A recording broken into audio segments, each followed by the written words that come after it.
Hey everyone, we are back. We are live, trying to figure out how to go live on TikTok, which is proving to be a little bit of a challenge as the go live button simply does nothing. Join us while TikTok doesn't work.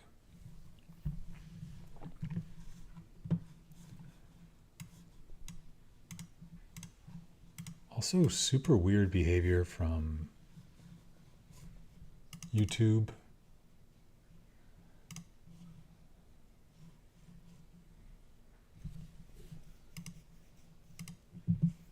Okay, we're live.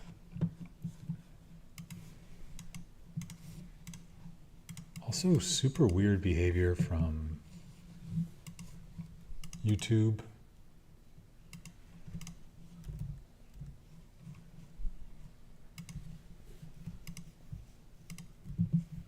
Okay, we're live.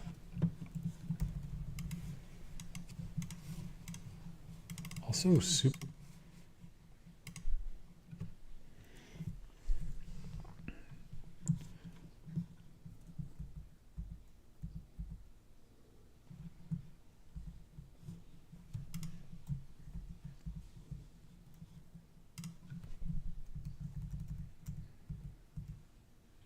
Cool. I just want to know, is it not letting me? Oh, it's already 9:03. So why can't I go live on this event?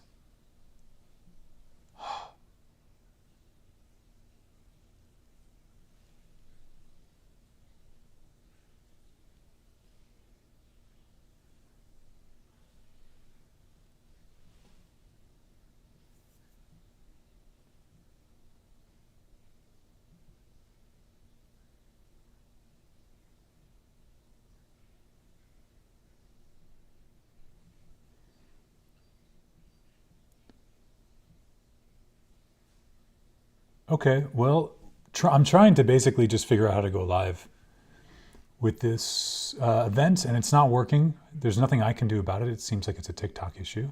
Actually, I guess I'll try closing it and seeing if it fixes it. Classic. So let's go here to live and oh, go live.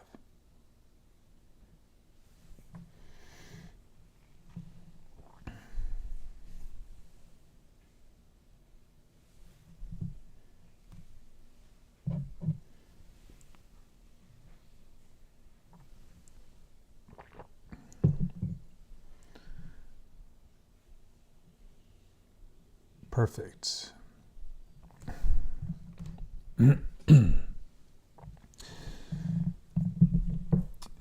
Hey to everyone who's joining us on YouTube, and hello to everyone on TikTok. We're about to go live for our podcast. Let me invite Eugene up here.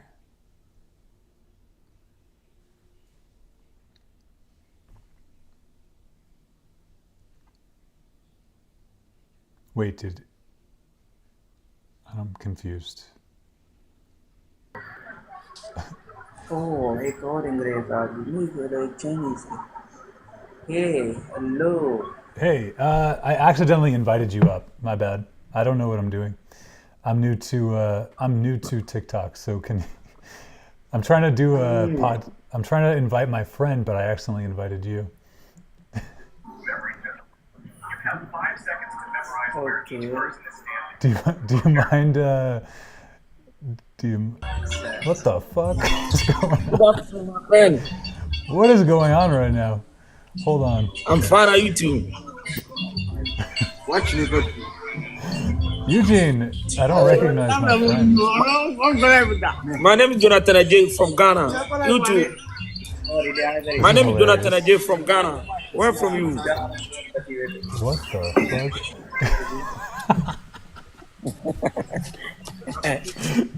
Bro, I have no idea how to turn this off. I mean, this is hilarious, but also I'm so confused. Okay. Okay. Hey, please. I said, my name is Jonathan. Damn, I kind of feel bad. That guy was about to tell us his life story. Mr. Friend from Ghana, sorry we didn't get to hear your life story. I would like, send me a DM. Let's be friends, but now's not a good time. Okay, how do I fucking invite someone on purpose? I didn't mean to invite those people.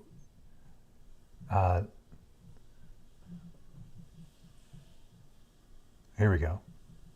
She's not on the live, that's why.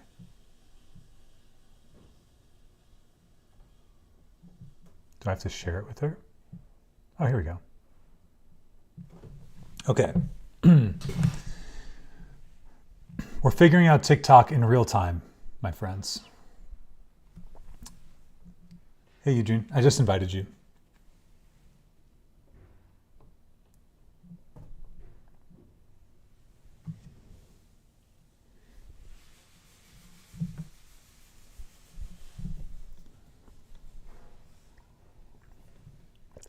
Big ass glasses.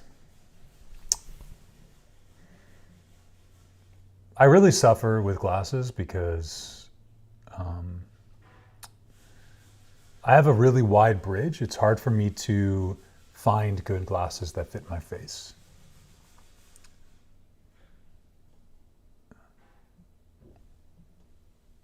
Okay, I invited you.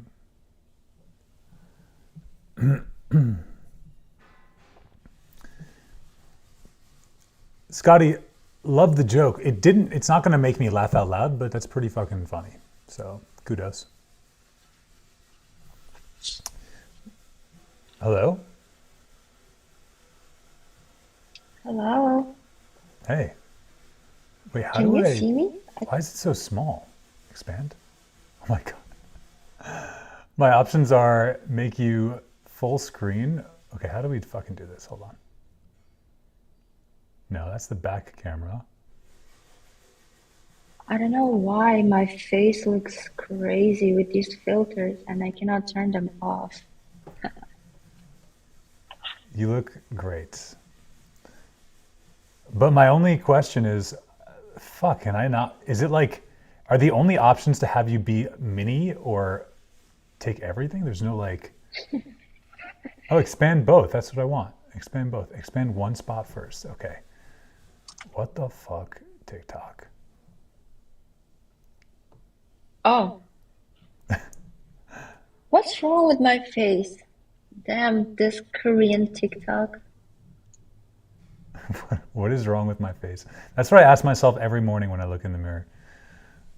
No, because like it sets the filters automatically and I don't look like myself. Okay. Now you're small. I know, and I don't know what to do. Why are you gay? First question of the interview. Why are you gay? Who says I'm gay? The guy in the chat. Dude, do you not understand the meme? Who says I'm gay? You are gay. Oh, that's from the meme. Yeah, you're right. Oh, God. Okay.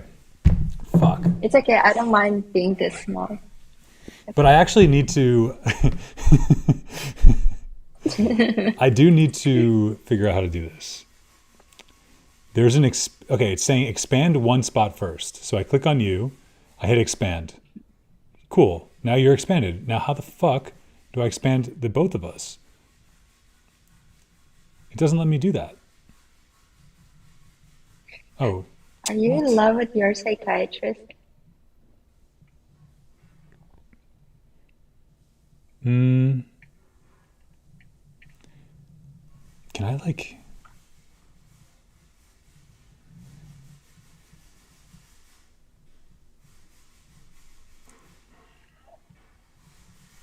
I'm going to use a flare to reach more potential viewers.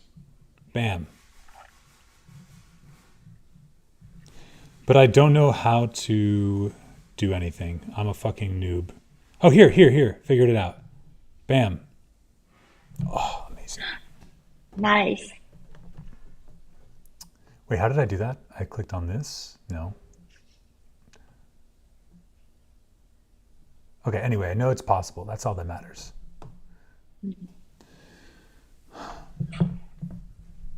Hi. Hi, Welcome how are everyone you? to a podcast with no name. In fact, I don't even like podcasts. I think I'm done calling it a podcast because it's an old word. I feel like I'm encroaching 40 when I say I do a podcast. You know? Yeah, it's just a friendly catch up. A friendly catch up. That's actually a really good brand for a podcast that interviews people, like friendly ketchup, and it's just like a ketchup bottle. Like Yeah, like a ketchup. friendly mustard. I like that. All right, so yeah, I think I'm gonna change from I think I'm changing the branding from podcast to just live, right? Live is good. Yeah, Live is a good word. And I think it's life more is a good hip. word. Yeah, it's basically like looking at two friends FaceTiming each other. So yeah. Yeah, that's what this feels like actually. Feels like I'm FaceTiming you. But we never FaceTime. Uh, we do today, No, what the hell, Eugene? We never right FaceTime. now, You've never right FaceTime now. me since I left, since I've been in the US. You've never FaceTime me one time. I wanted to wait till get you into the public audience to criticize the fact that I thought you were my friend. I'm just calculating the most uncomfortable time to FaceTime you, you know? Oh, okay. Yeah. What have you come up with so far? What's the worst time to FaceTime someone? Probably like, would you pick up the FaceTime? Would you ever pick up a FaceTime call if you were like in the bathroom? Depends on who it is. Depends on who it is. Yeah, that's my answer too, I think. Yeah, if it's my mom, I'd be like, what happened? You know, just Right. quickly. Yeah. I feel like these are You, real no, icebreakers. never. I'm going to start writing some of these down for my future podcast with people that I don't know at all. How do you feel about FaceTiming with people in the bathroom? I feel like that this is like what 60 seconds should. I need to be the new 60 seconds. Do you know 60 seconds? I know you're not American. Is it a TV show? Because Oh, I Mazel. don't know. Right? Yeah. Is it the news related? No? Actually, I don't think I've ever seen it. It's kind of like I guess it's kind of like a meme at this point. Like, not really something that you, it's not really something that you like watch. It's something that you get clips of, you know? Mm. I guess so. So, okay. How are you? We, How have you been? how have I been? Uh, Life is fine, I guess. You know, I was telling people earlier that I cried 2 days ago, like I told you. I was feeling I've been very overwhelmed by my goals in life, but also very motivated. So I feel like the comments in the like that I did this app I did this like what's it called there's like Oh an my intro. God, Edison Ray commented? That's crazy. Do you know Edison Ray? No, who's Addison Ray? Basically, she started with TikTok and then now she's very popular, like musician. I really love her songs. Oh, but that's I don't think that's Addison Ray. I think Oh, that's that's very sad. I would have loved to receive a comment from her. Sad life. wait, how do you actually is there this would be nice to just like be able to like wait okay, hold on. Do you know TikTok? Do you use TikTok? Not really. Not really. I'm trying to figure out what this gifter shit is. Like, just got the number 2 gifter badge. What does that mean?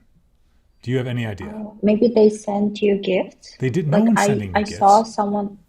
No, I saw someone send you roses, They and sent you it to didn't us even just thank now. them. No, like earlier. Oh, I see. Um, okay.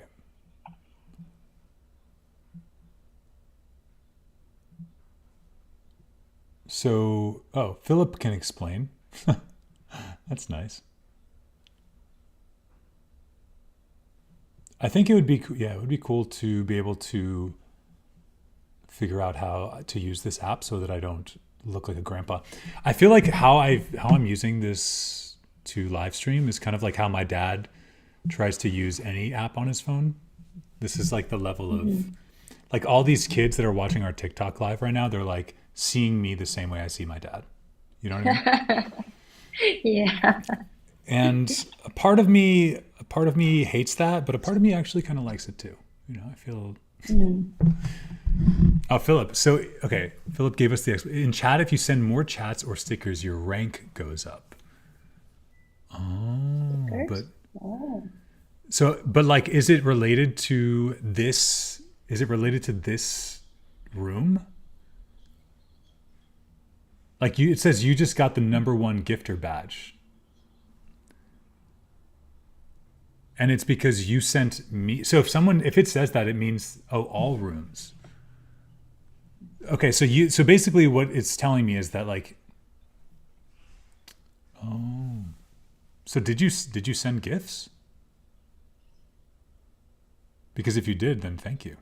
But I don't really understand. Yeah, I don't know.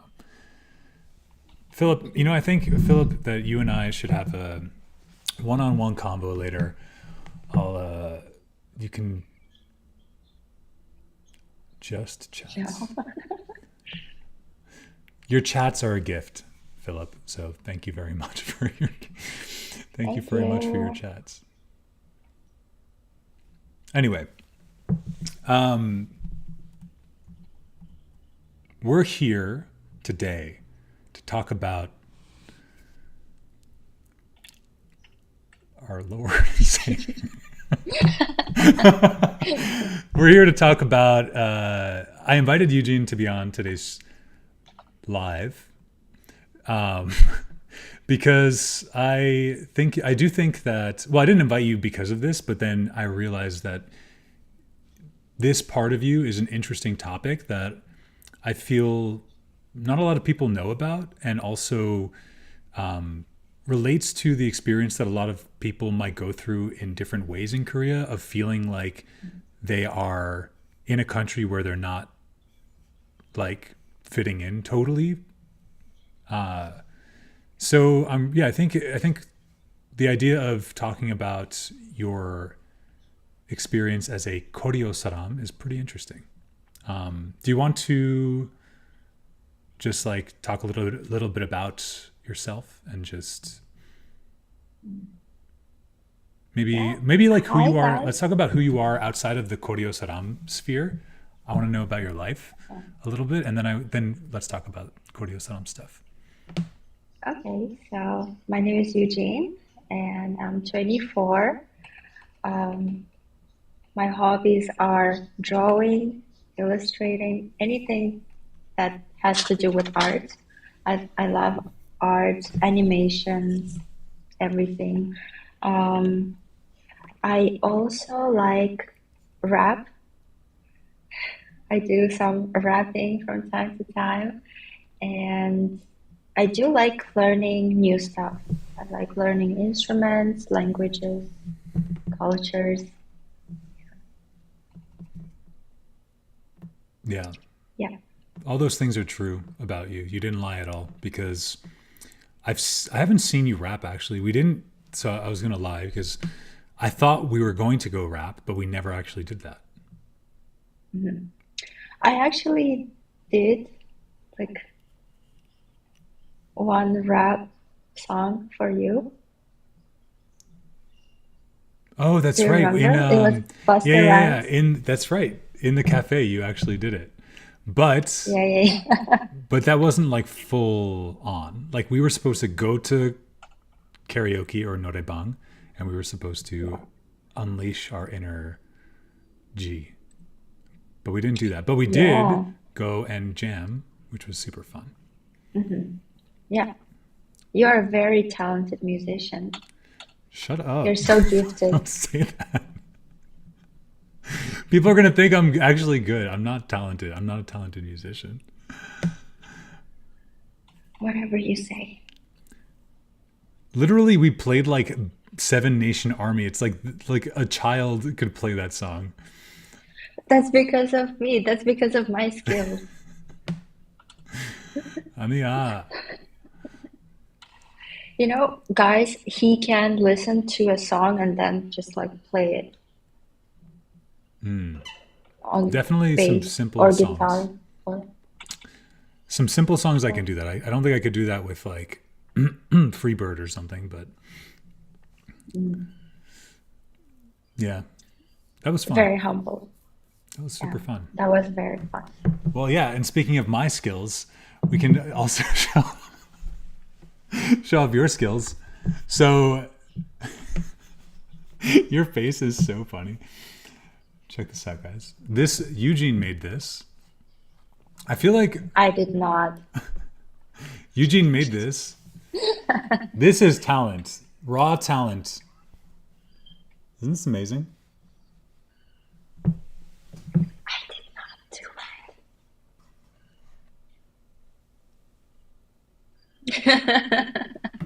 It's pretty dead I'm on. really glad you like it. I had to go into my room to did I tell you it's like literally sits on my nightstand?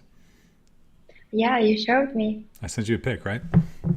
I told Yeah, it makes me really happy. you. Oh, I'm really glad. Yeah, very appreciated. yeah.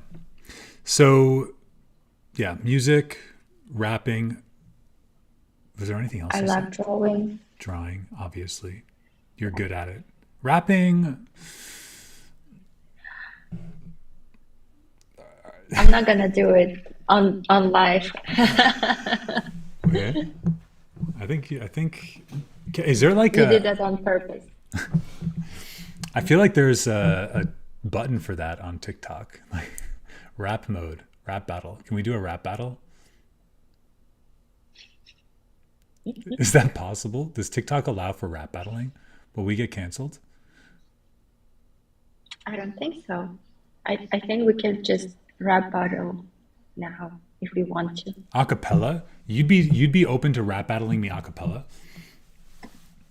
That's pretty scary. Honestly, I don't know if I'm ready to I'll rap also battle. do beatbox.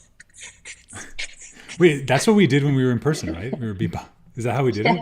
Yeah. But your beatboxing really sucks, so it's not fair to my. Your rapping is pretty good, but your beatboxing. All right, come on, just show the world. Okay, I agree. I Yeah. agree. My beatboxing sucks.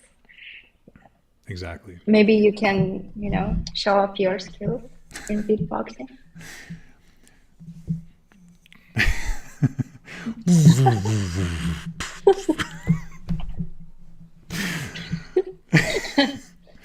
I'm not bad, Oh, okay, but I'm not good. I'm not bad, but I'm not good.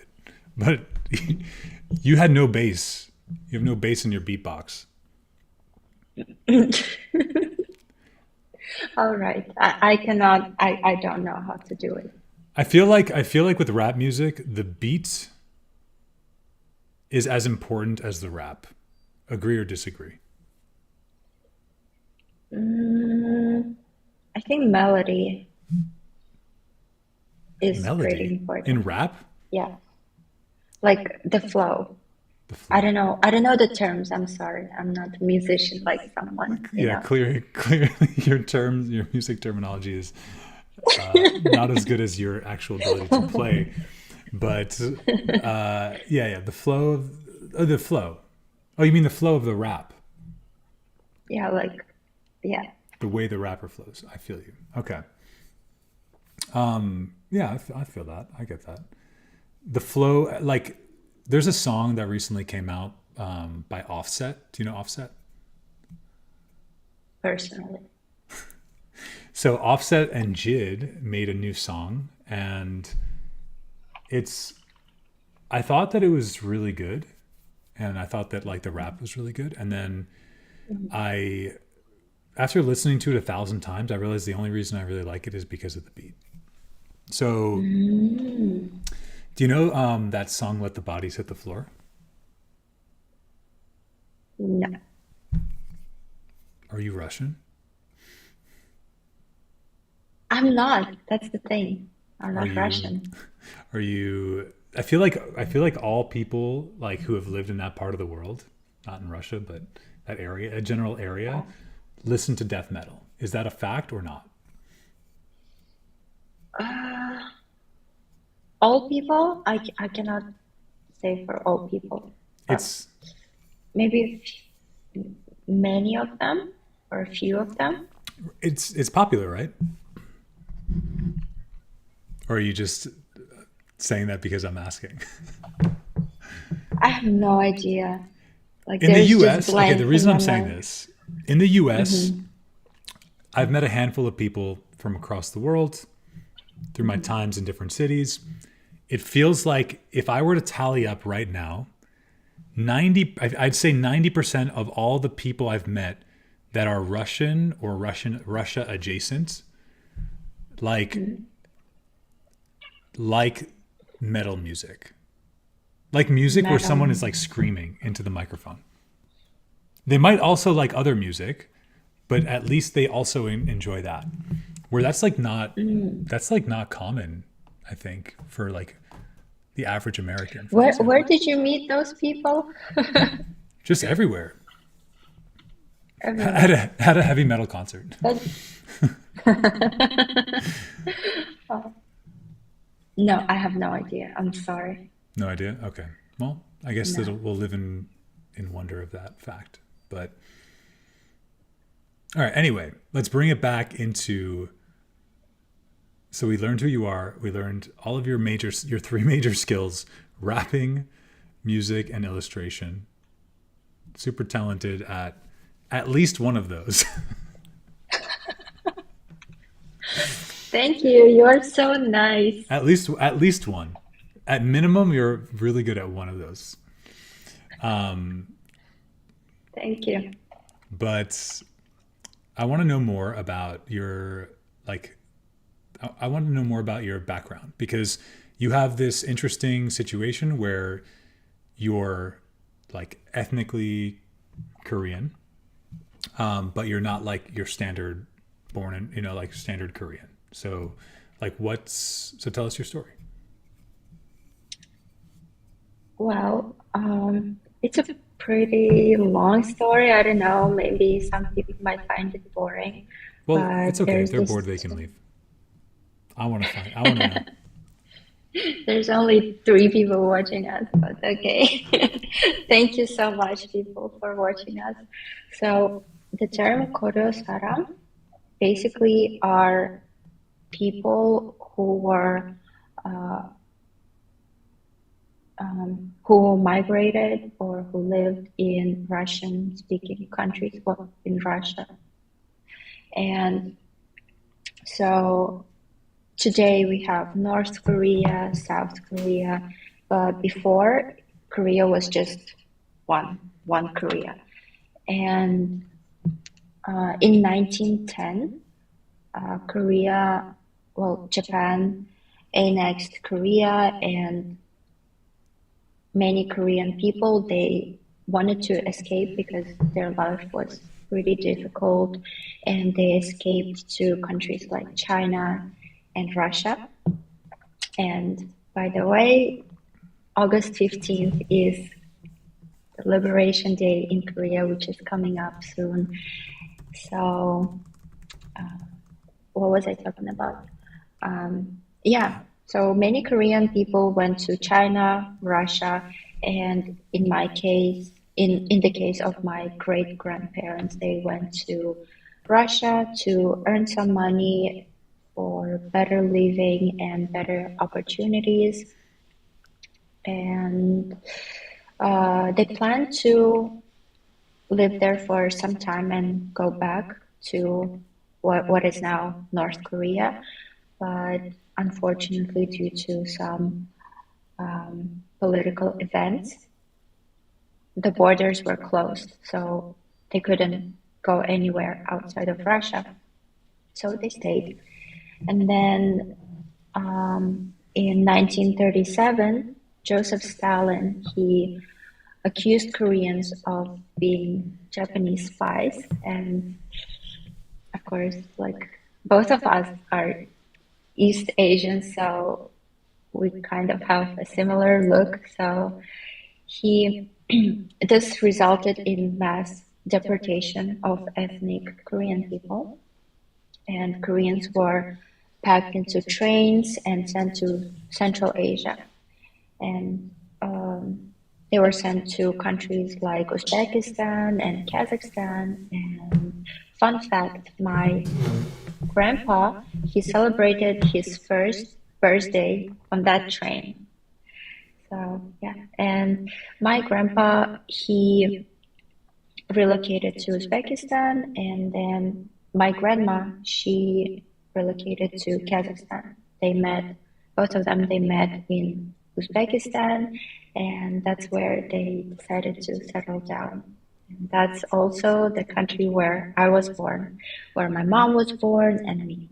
So, yeah, that's how I ended up being in Uzbekistan.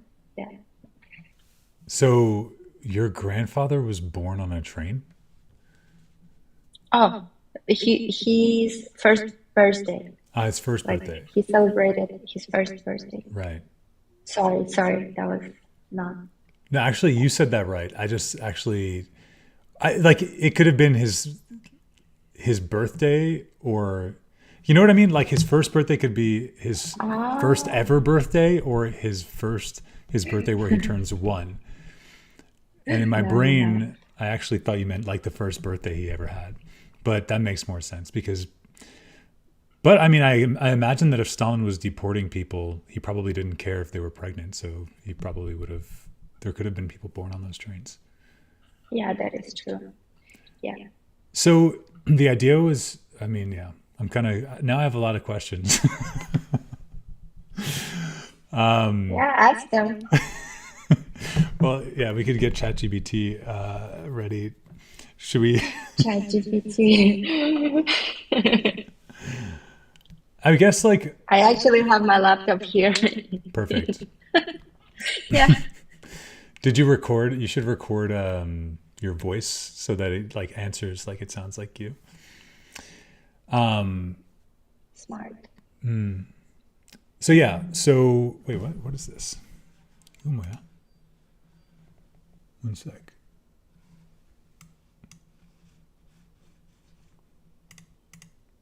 That's weird.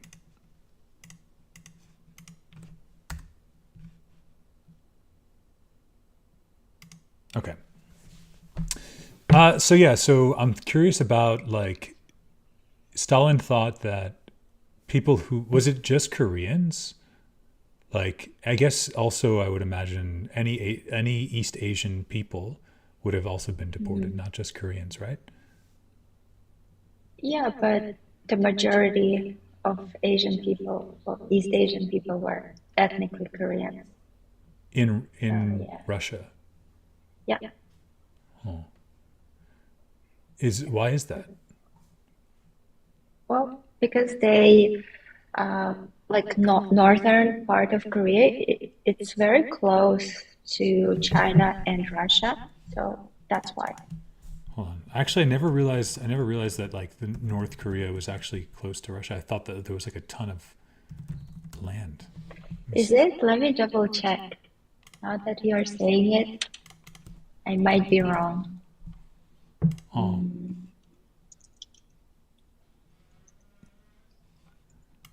On Asia map. I'm looking it up on the stream too, just because I'm curious. Well, Yeah. it's pretty far. It's really far, but actually, you know what? I'm wrong. Sorry. Actually, it's not. It's not far at all. Yeah, North Korea literally borders with Russia. Learn something new. Yeah. You live and you learn. Just like a little tiny piece at the top right of North Korea. It looks like it's touching. That's so interesting. I didn't realize any of this. So, do you know what is over there in Russia? Actually, let me go to Google Maps. I'm curious, like, I don't know much about Russia at all. Very little. So I'm curious if we zoom in, what are the cities that are like on the eastern, like the eastern coast of Russia? They're all in, if I zoom out enough, it'll probably tell me. No, there's literally no Russian cities on the east coast of the Sea of Okhotsk. Okhotsk. Huh.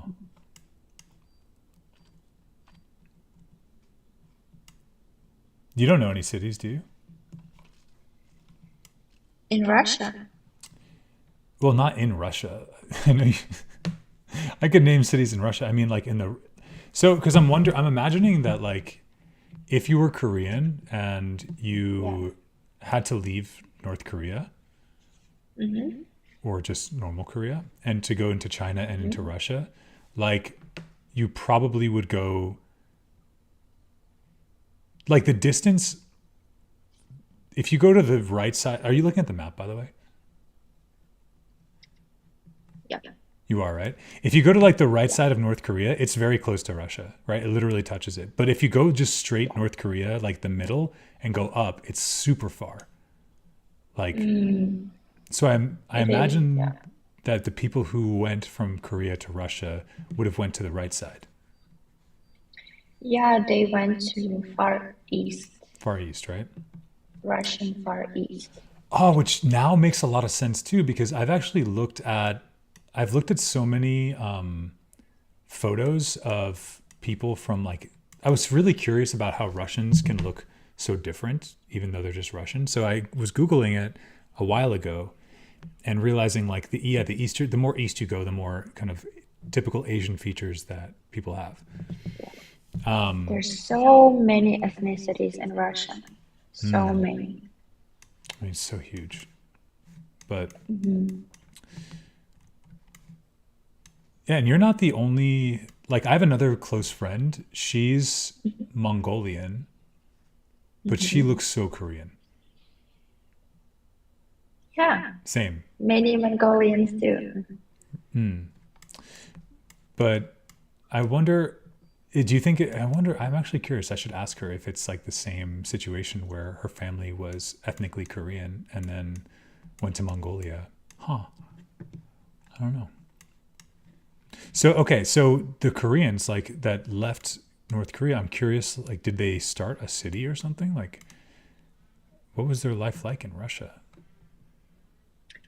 In Russia, they were there just to earn money, and then when they got deported to Central Asia, it was pretty difficult for them.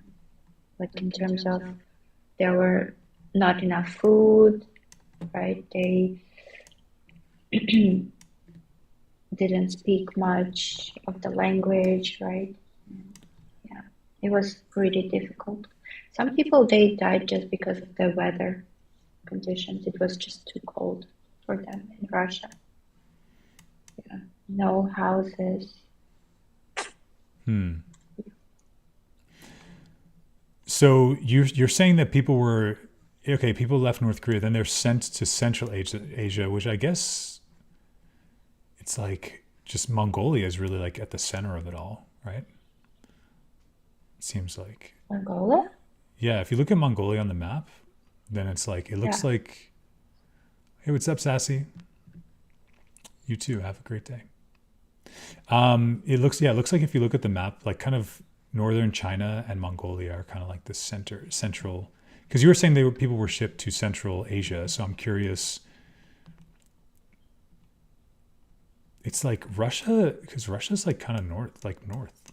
It's like Russia's like the United States of, right? It's like the Canada of Asia, except the opposite culturally. Well, people were not really deported to Mongolia, they were just deported to Central Asia. Oh, I'm just wondering like what that means, like Central Asia. China, I guess. Uzbekistan, Kazakhstan. Ah, so you're considering that Central Asia. That's why I was like not sure, because that to me is like Western. That looks like Western Asia. Is West Asia a thing? Well, Do people say that? No, right? I never heard that. Yeah, me neither. I've never really, like, I very rarely have ever spent time zooming in on the map on this part of the world. This is my least zoomed in part of the map, honestly. You're missing out. You have to visit Uzbekistan. Okay, if I click on People are Uzbekistan, very friendly, and the food there is just so good. You yeah, have to I know try. this one I know this one Uzbek girl. She's so friendly. Friendliest girl I've ever met. Who?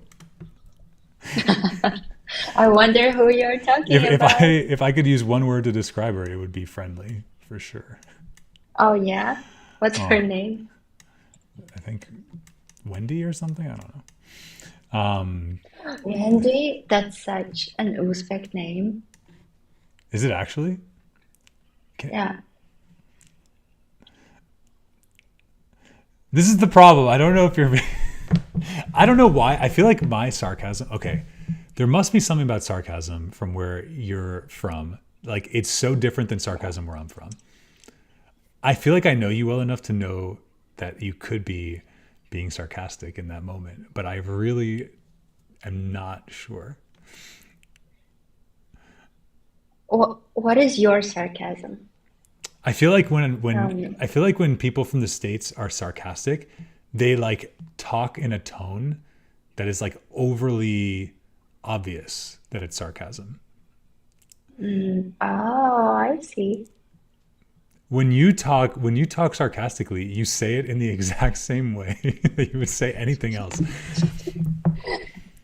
But I wonder, But like, I guess when you say Wendy's a common name in Uzbekistan, I'm sure that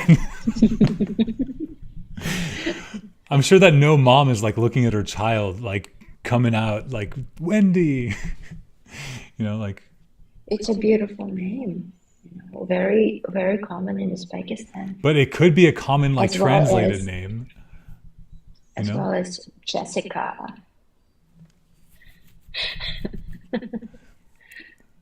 You know?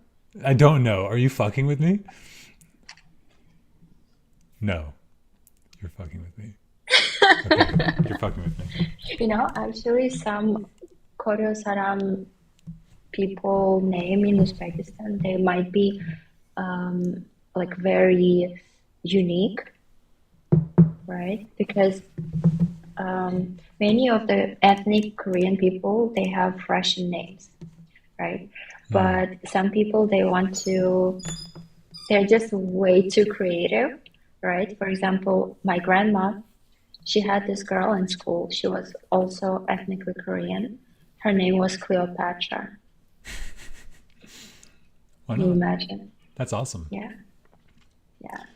Her like when okay, so like, do you think that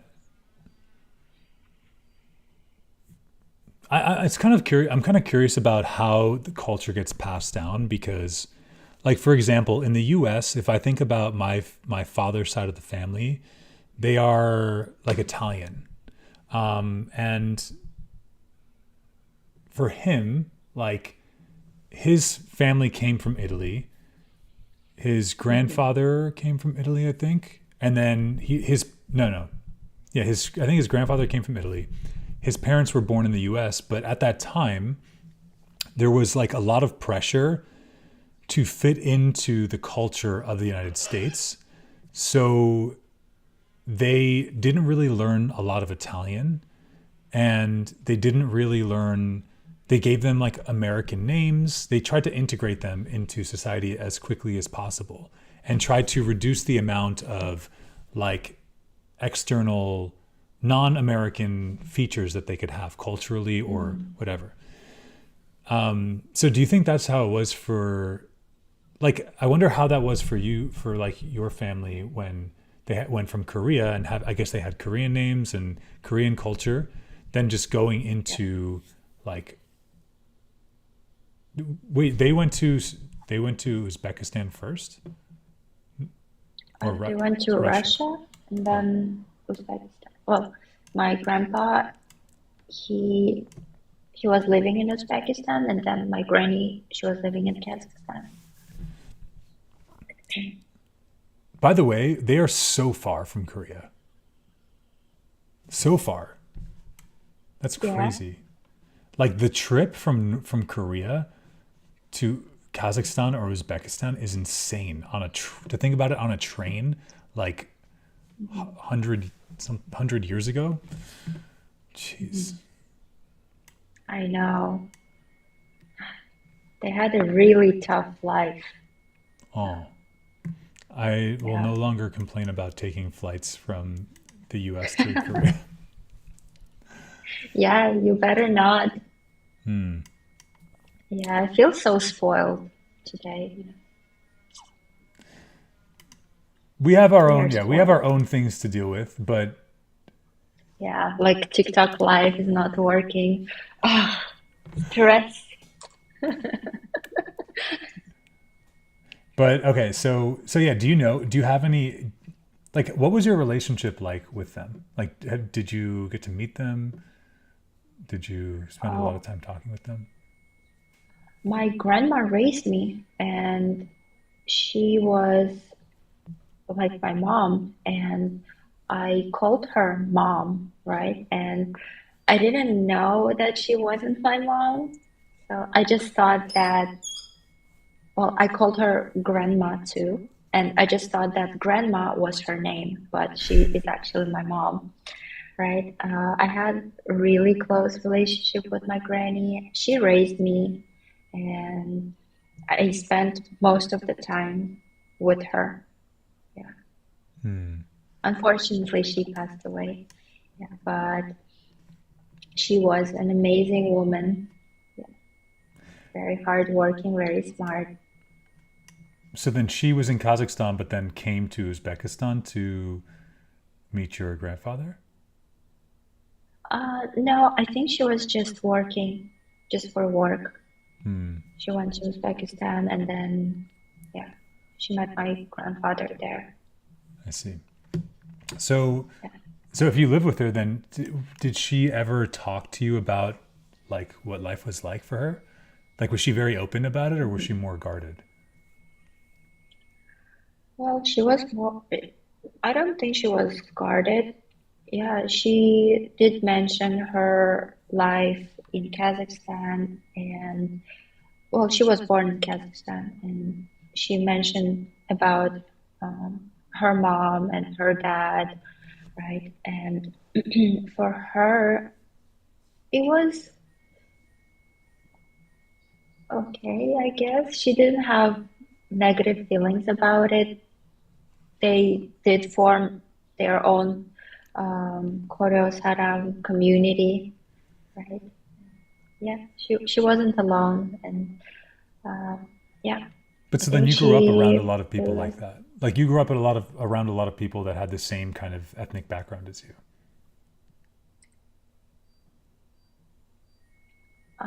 not a lot of people. There are a few Korean, ethnically Korean people, and actually in Uzbekistan, I met lots of Russian, lots of Uzbek, lots of Armenian people too, and Koreans too.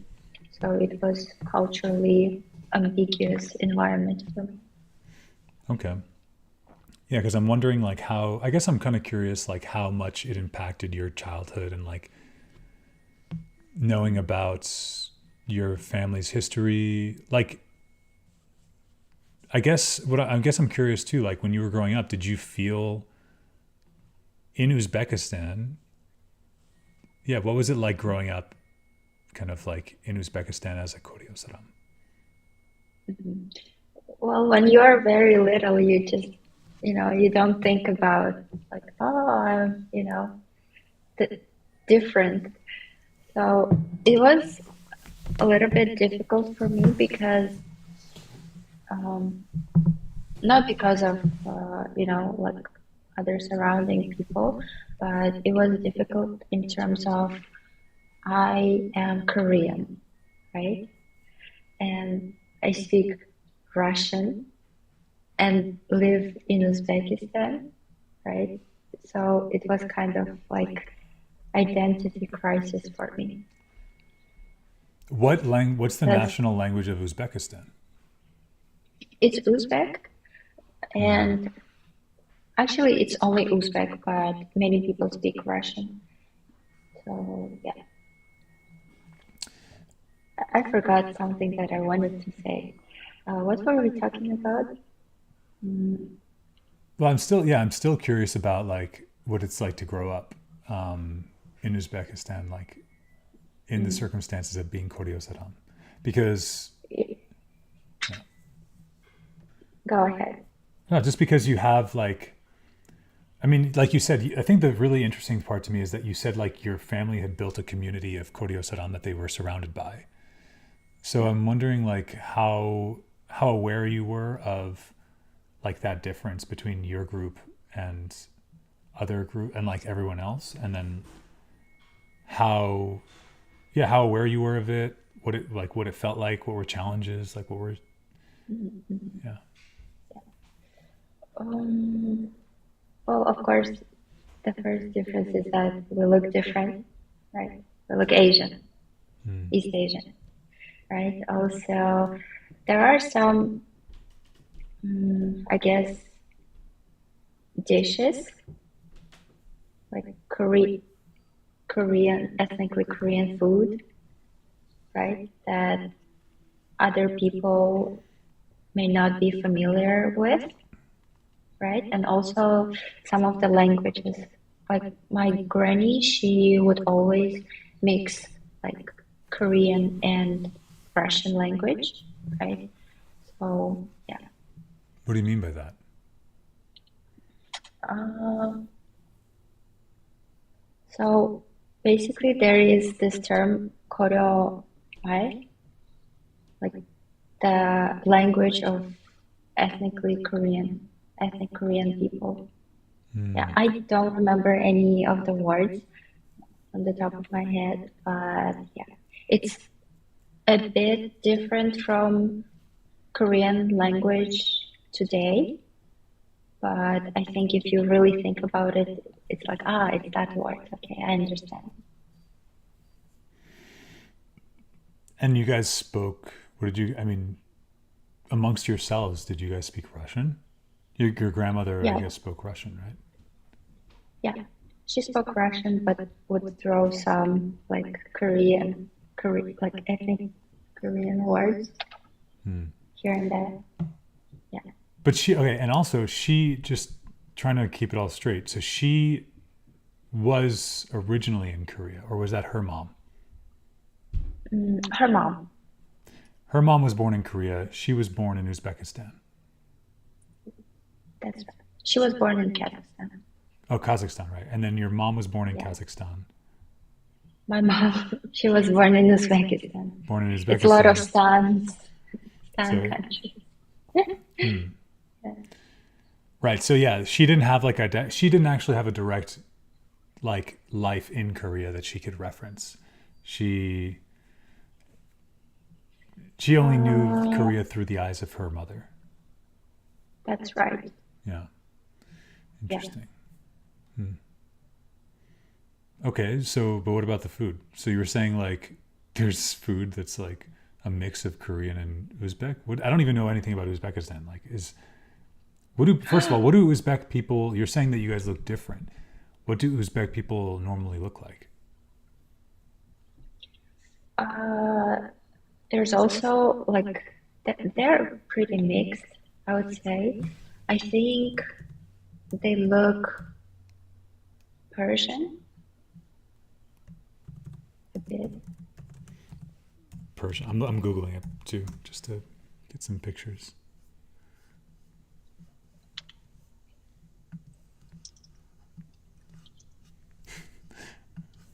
Why are you Googling it as well? I am. Yeah, many Uzbeks also have Persian ancestry.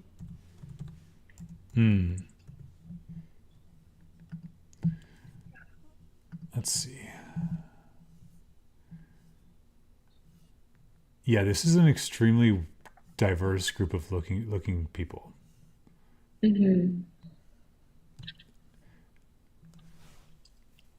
There's also some Uzbeks who have some blonde hair, green eyes. Right. Interesting. These are younger.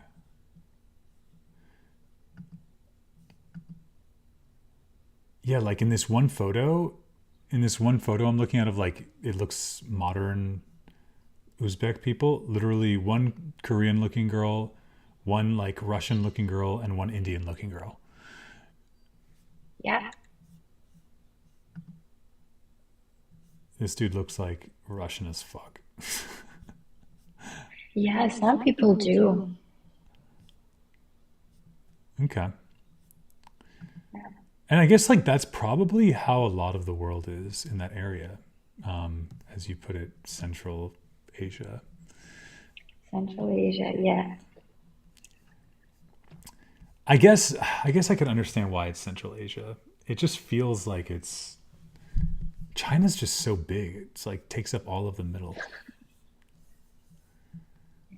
It never Would seriously. you like to go? Where, to Uzbekistan?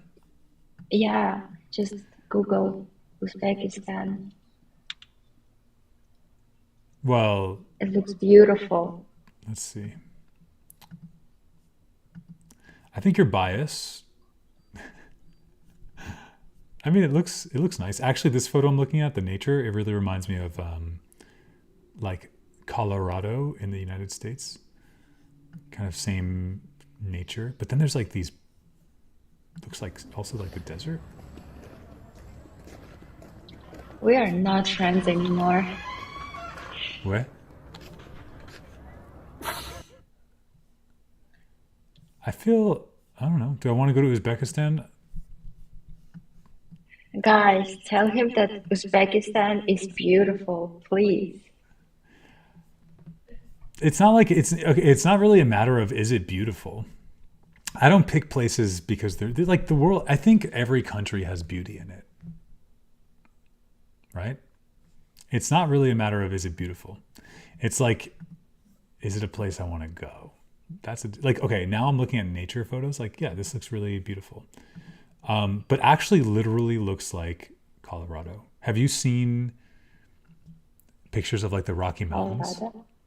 So search, Google Rocky Mountains.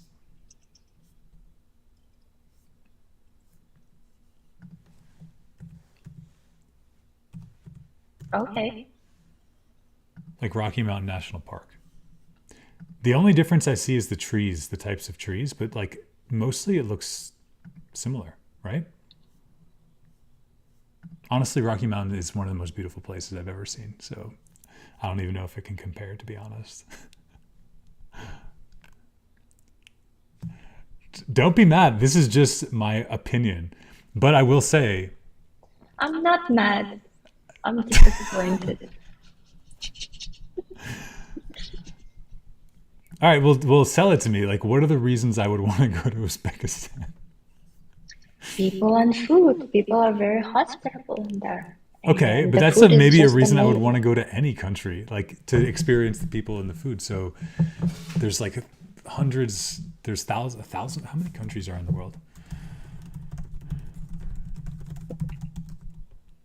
195 countries. That's a lot less than I thought. But that's still like, I have like 150 countries I still have to go visit. So why would I choose Uzbekistan? I need Because I'm your friend. yeah, but you live in Korea. So Because I'm your friend and I suggest it to you. Fair enough. It's like a little different than suggesting a restaurant, you know? A little It's more. safe. It's very safe. Is it? Yeah, Because my friends from safer than Kazakhstan, America. for example, like they don't think Kazakhstan is safe. Oh, Do you think Kazakhstan, would you say really? Kazakhstan is safe? I visited Kazakhstan a lot. I would have to say that it could be safe. But of course, there's dangerous people all over the world, and yeah, you never know what can happen. Okay, well, let's do this. I'm curious if I were to ask ChatGPT, how does Uzbekistan rate on the global crime index for violent crime?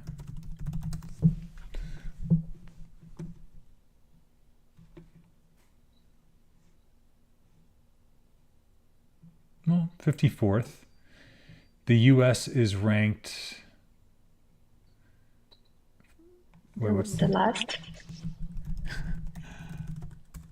the US is definitely not the last. Like, I lived in Mexico. Mexico is way more crime, for example.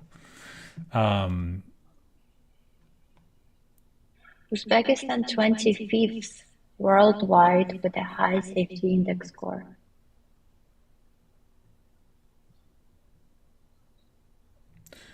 Wait, why does it say 20? Oh, it's the 25th safest globally. Yeah. Okay. That's actually even higher, I think, than Korea.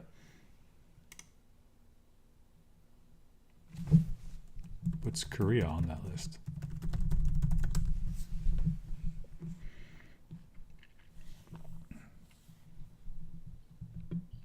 Oh, no, I was wrong. Oh, South Korea. Oh, actually, no, I was right. Interesting. I don't really understand. Is ChatGPT just dumb, or it says South Korea homicide rate is 0.5. Uzbekistan, the homicide rate is 3.1. Crime index, South Korea and Uzbekistan are basically the same. So I don't really understand. How can the ChatGPT is fucking stupid. oh, okay. But to be honest with you, I feel like I'd feel safer walking alone in Korea at night than in Uzbekistan. Oh, really?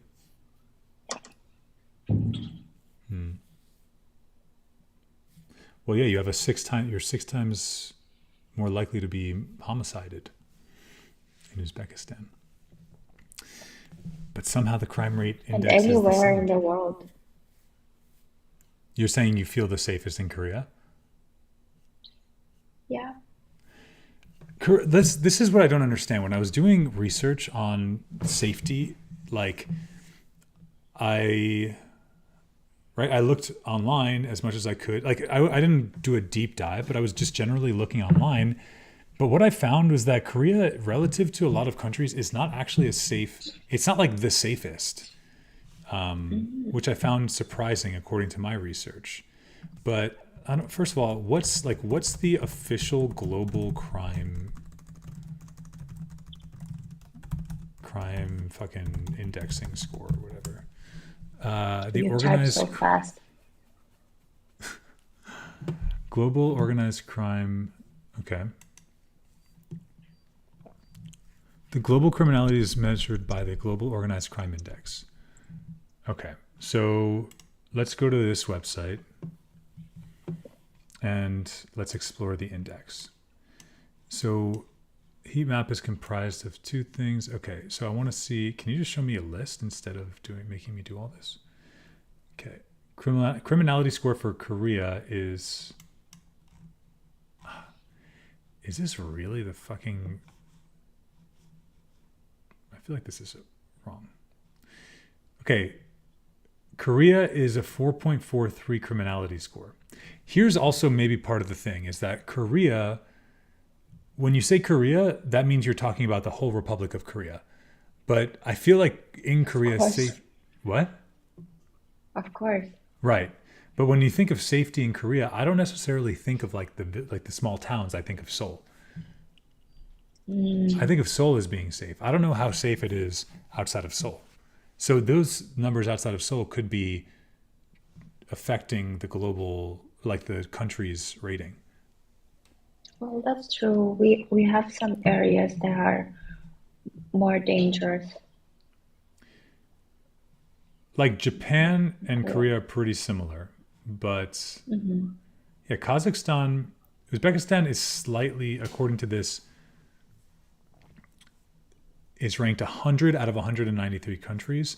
Korea is ranked 129 out of 193 countries. But is it saying that doesn't really make it like these fucking websites need to learn how to organize their data? Like, are you saying it's the 129 safest, or like is number 1 the safest, or is 193 the safest? Because this is saying that Korea is less safe than Uzbekistan. I don't know. I didn't make that data. This is why I'm saying literally AI is dumb, because AI is telling me that this is the best the world has to offer. What a shitty website. It's ChatGPT 5. God. I have no patience for AI anymore. Honestly, like it's not going to do You are shit. so spoiled. The thing is, like, I'd rather just Google it. I would rather Google it. Like, at this point, AI. Why didn't you Google it? Why did you go to ChatGPT? When I did, I know I actually Googled it, and then it gave me Google AI. Yeah. You know, now even Google is like turning everything into AI, and it's like not as good as Google. Okay. Anyway, I really am annoyed that I can't find this answer super easily. Like, there should be a fucking website run by like the UN that shows all countries ranked by crime, even though that probably would get people canceled or something, because you'd be comparing countries and that's somehow not allowed or something. But like, is it? I don't know, Americans, I could see Americans easily like being offended by people comparing countries to other countries. How safe do you think America is? I think America's not safe at all. I don't feel safe in America.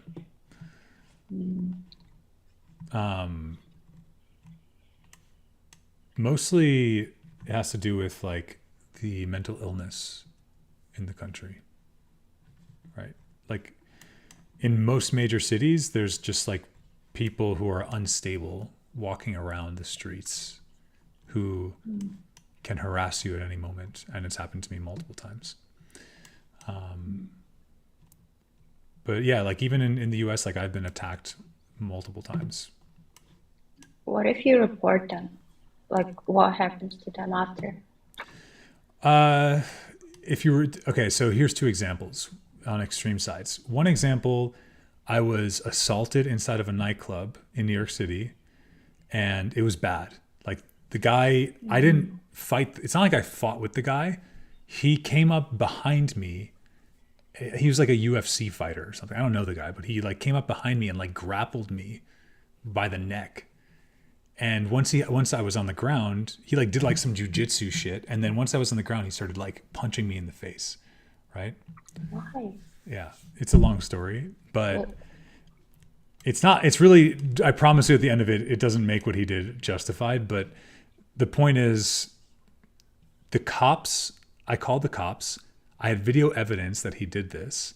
And the cops were like, so are you going to press charges or not? Because like, they were like, in New York City, there's so many stabbings and shootings and like homicide and all this shit happening every day that they just don't really care. Like, they're just like, all right, what are you going to do? Like, we're not going to chase this guy. We're not going to find this guy. Just like, he's gone. He ran away after he did this. So like, what do you want to do?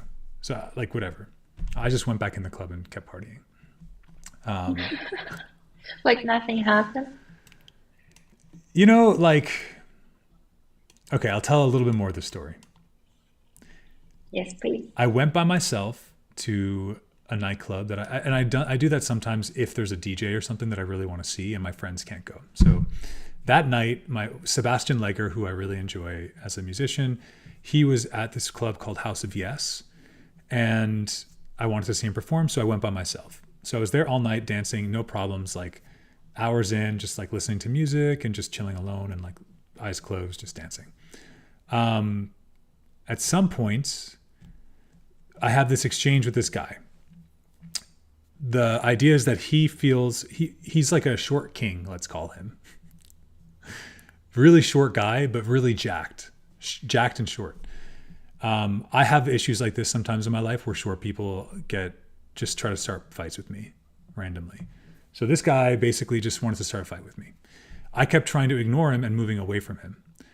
At some point, after like the third time that he just like came up to me and was like trying to like harass me, start shit with me, I just told him, like, I said something to him that really pissed him off. I basically told him like to go back to his mom's basement. It was a long, like, just cause like he was acting like a fucking child. And so I turn around, this is all on video, by the way. I turn around and I keep dancing and he just suddenly attacks me from behind. Right. After people pull him off of me after like maybe 10 seconds of him hitting me. And then, I get up right away and I chase after him. But this dude was fast as fuck, like booked it. And also he had like maybe a 10-second head start because it took me a minute to get off of the ground after that, So he booked it, he ran, and I never saw him again. But I was like bleeding from my head. Like it was like pretty intense. So call the cops, deal with that. I have a ton of adrenaline going right at that moment. And after I calmed down a little bit, I realized like, okay, I have two options. I could either let this upset me. I could be upset about the fact that this just happened, or I can go back inside and I can just move on. And I was like, I was just so happy before. Like I was happy that the musician was there. I was having a good time before him. So I just went with that route. I just went back in and I acted like nothing happened and I just kept dancing. But it was I think it was kind of crazy because people were like, especially I'm 6'5", like people noticed me. So people were kind of like coming up to me, are you okay? Like I'm just like trying to focus on like enjoying my time alone. And people are like asking me questions and, but yeah, that's what I did after that happened. Oh, I'm sorry that happened to you. No, it's okay. Maybe he was jealous. Yeah, trying to so that's like one side of it. Reliving that trauma definitely made me forget what I was even trying to tell you. Is the United States safe? Insane people in America. Yeah. So then you have that. You have like so this guy actually in the end, it turned out that this guy works at McKinsey. I don't know if you've ever heard of McKinsey. It's one of the most famous global consulting companies in the world. So this guy's pulling in probably $500,000 a year, and super wealthy, successful guy working at a major like high-end company. Mm-hmm. And then you have the other side of like walking around in the street and you just have like a guy who like there was a guy one time in LA when I was walking from my apartment to a coffee shop, and I was walking through a parking lot for the grocery store that was nearby, and this guy started chasing me with a what's it called? Like I haven't said that word in so long. I forgot what it is. Like the basket, for like food shopping. Oh. Okay. he started just chasing me with this this shopping cart. He started chasing me with the Yeah. shopping cart, like yelling at the top, like yelling profanities at the top of his lungs, like just yelling at me and chasing me. And at first, when he was pretty far away, so I thought like, okay, like this guy is I didn't think he was targeting me. I thought he was just being crazy in the corner, and I was like, okay, like just keep an eye on that guy. Like I think he's fine, but he's far away. But then he just like started running straight at me, you know, like yelling stuff. So I just ran, but it's like, these are the kinds of experiences that you could just have any given day in the United States, and it's like crazy that that's just normalized. Like we just, if you live in the US, you just accept that, if you live in a city, like if you like, my mom, for example, she lives in like the mountains. Like there's no one mentally unstable here. There's no one doing drugs on the streets. Like, but if you live in New York, LA, San Diego, San Francisco, Chicago, like if you live in these major cities, like these things happen. So yeah, the US is definitely not safe. The US is the opposite of safe. It's extremely volatile and chaotic. And I don't know why Americans tolerate it. I think it's just because they're afraid of, I think they just are afraid of, I don't know. Honestly, I think that people who tolerate it, they just don't actually have to deal with it on a daily basis. Like it's easy to not be upset about the fact that there's people doing like really dangerous things around you if you're not directly affected on a daily basis by the danger that they're causing. Yeah, but also if the police is so ineffective, you just might think, oh, okay, maybe I'm not gonna do anything. I'm not gonna, call the police. Maybe some other people are gonna do that, but not me. Like this. Yeah, totally. Like when I moved into a luxury apartment in San Diego, nice place, really nice, like nice building. And the first night we're there are people smoking crack or meth. I didn't know if it was meth or crack right outside of my window. So while I'm trying to sleep, I can smell it. And like, what the fuck? Like, I mean, I didn't know going into this apartment that was going to be the situation, right? So I call the cops and I'm like, hey, like I'm in my apartment. I can smell the drugs from my apartment. It's just because I was on the fourth, it was like a four-story building and the smell was coming up through the windows of the fourth story even with them closed. And the cops were like, okay, what street is it? And you're like, okay, this is the street. They're like, okay, well, we'll send someone over. Okay. Hour passes, like no one comes. The next day, just sleep through it, wake up. Next day, people are there still. Like the cops don't seem to really give a shit. Or if they do give a shit, then like as an outsider, it seems like that. If they do care, then maybe there's some sort of structural or like government agency that prevents them from actually taking action. But yeah, I mean, that's what it is, Oh, wow. That's crazy. Yeah, it is crazy. And it's like, and that's why like people, I don't know. I feel like silly when people say like, what's one of the reasons you want to live in South Korea? Like why do you want to live there? It's like, I feel like if I say safety, people think that I'm like just saying something super cliche or something, but maybe they just don't understand. If you live in from like a European country, you might not really understand like what it's like to be in a constant environment like that. You have to be from like a developing nation or from like, where there's like, for example, my mom is Peruvian.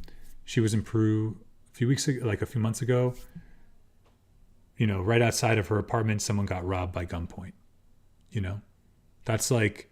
Oh, where is she from in Peru? Lima. Oh, But, like that's if those are your experiences, then you really value safety. And it's not just a cliche. It's like probably one of the most important things that you can have, you know? So yeah, I don't know. That's why I'm so obsessed with I safety. think safety is very important. Yeah, and I don't think it's cliche. Like, your life is so much more precious, right? It's better to be safe. Yeah, exactly. But I don't know, in Uzbekistan, it seems like what's the vibe there? When you were growing up, like, do you remember, how was the feeling?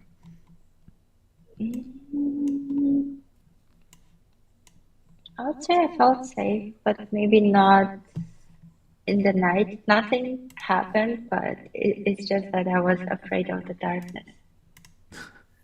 Really?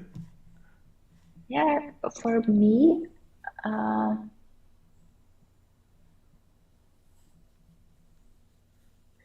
I was living in a big city, so yeah, maybe some other people might have a different experience, but generally, I think it was pretty safe for me. Yeah, but of course, I've experienced lots of like in my teenage years, lots of catcalling. But I think, yeah, it was pretty annoying. But I'm glad that nothing more happened. Catcalling, definitely an interesting topic right now. Like, I saw this TikTok from this girl. Like, she was basically like, "What's wrong with Americans? Are you guys?" She was being really like aggressively mean about Americans. She's like, "Are you?" I don't know if it's just Americans are dumb or uneducated or like, you know, this kind of vibe. Like who do they think they are to catcall?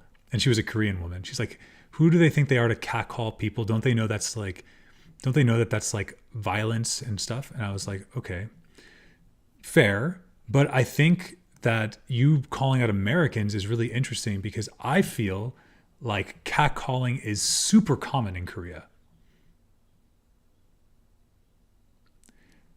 From Korean people? Yeah. I think Korean guys are constantly approaching random girls. Constantly. Maybe they don't like maybe yell it, but they literally, I see so many Korean guys constantly going up to Korean or just to women in general. Like, oh, 안녕하세요. like, you know, just like hitting on girls constantly. Like, to me, catcalling and hitting and like going up to a random stranger are pretty similar, right? Like, the difference is, do you want like if an attractive guy catcalls you or approaches you, it's like not a bad thing, right? But if a guy that you don't like approaches you or catcalls you, then is that the vibe, you think? I feel like that's where that perspective is coming from. Like, I don't really mind guys approaching me asking for my number as long as they are polite, right? so Yeah, what's well, like, what is an Uzbek catcall like? hey, beautiful girl, That's pretty polite though, oh, right? looking good. I'm trying to be polite here, like, but actually, yeah, like, or hey, Korean girl, something like this. So because you look a little different, they'll say something about. Well, I obviously look Korean, so 맞아. yeah. I feel like Korean men are some of the most assertive in terms of trying to like pick up random girls on the street. Assertive, like they don't give up, or what do you mean? Yeah, they don't give up. They don't like Korean guys between 20 and like, let's say 20 and 40, like in Apgujeong, in Itaewon, like constantly approaching women, constantly just constantly approaching women, constantly talking to them, trying to like get them to do things. And then like the facts are, from my time in Korea, like a lot of times like girls are really drunk, and they just wind up in a, I feel like because the girls are really drunk, they like entertain it, Girls who are really drunk are more likely to just like entertain someone catcalling them, if that makes sense. Really? They don't really. I'm not really sure because I feel like Korean men are super shy and like catcalling. Maybe approaching, yes, but catcalling? I'm trying to just No, figure out the I feel difference like they're between too catcalling and shy. approaching. Okay, approaching is when you see a girl and you're like, oh my gosh, she's so pretty. I cannot miss this moment. Like, I feel like I want to take her out on a date, right? And you approach her and you're like, you're so beautiful. Can I please get your number? Can you put your But phone catcall, number in my iPhone 16 Pro Max? I mean, yeah, that's only if you're open-minded. yeah. Um, That's what I'm yeah, saying. and Like, okay, so catcall. basically they just catcall, but in a more polite way. But catcalling, I feel like it's like shouting out, like, "Hey, girl, you're Hmm. so beautiful," blah blah blah blah blah, and some other like, oh, some rude nonsense too. Okay. Yeah. Obviously, if it's rude, then that's totally different vibe. Because Korean guys never go up to girls and are just like rude to them. I mean, not rude, but for them, they might think that they're giving us compliments, but like from the girl's perspective, it's like, what what kind of nonsense is that, you know? Oh. Approaching. Yeah. So the PSA is, hey guys, yelling something to a woman, not good. But approaching a random woman and saying it directly to her in a cute, nice way is good. That's the story. That's the moral of the story. Um, I wouldn't divide it to good and bad, like approaching women, but let's ask Google what the difference is between catcalling and approaching. Okay. I'll Google it too.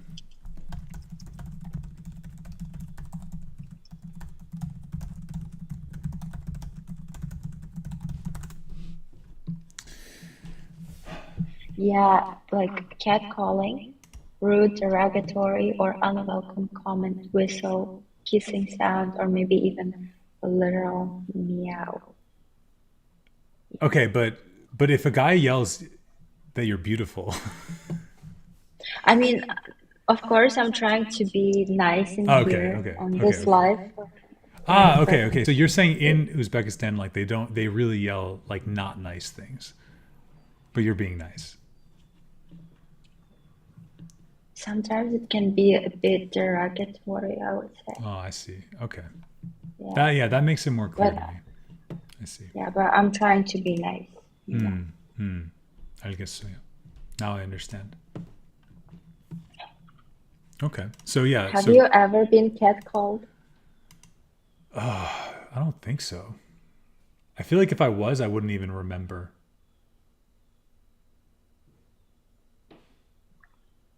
No. No. I don't. I feel Yeah, like because girls don't do that. yeah, but I feel like it's not because girls wouldn't do that. I think it's because men are expected to be the ones to engage, you know? Men are the ones like in that kind of environment, I think most of the time the expectation is on, in most cultures the expectation is on the male to initiate, right? Yeah, but It's not like women are superior emotionally to men in my opinion. Um But I do feel like I could like But you know, before women used to like do first steps. You know what I mean? Like when in England, women would throw their handkerchiefs on the ground and then like especially in front of the man that they liked, so that interesting. this man takes it and approaches her. So who's making a first move here? Oh, Like a woman or a man? in that situation, yeah, obviously that's the woman making the first move. Yeah. Interesting. So anyway, I guess okay, I understand. I feel like we've really zoomed in on the difference between catcalling and cold approaches. I feel I guess like I've never personally seen, because like when you, for example, you live in New York City, you're seeing tons of stuff happen all the time. Have I seen guys approach random girls? A bunch of times. Have I seen guys yell things at girls? Yes. But I have never seen a guy yell something like aggressive or violent or like dirty. Just like stuff like you said, like, oh, you're so beautiful, or like, hey, you look great, or like stuff like that. Not like they're catcalling for sure. They're yelling out something to the girl, but like it's never been like aggressive. So I guess I didn't think that I thought that was just like kind of something that might happen in like a less developed country, or I didn't know that that was happening in like the major countries in the world, like the economically advanced Yeah, but countries. why do guys do that? Why? It's not like if I hear someone catcalling me, I'm like, oh my God, I'm so in love, you know. But I do think that it's cultural. I think that in some US cultures, for example, catcalling historically has works. Like, Really? yeah. On who?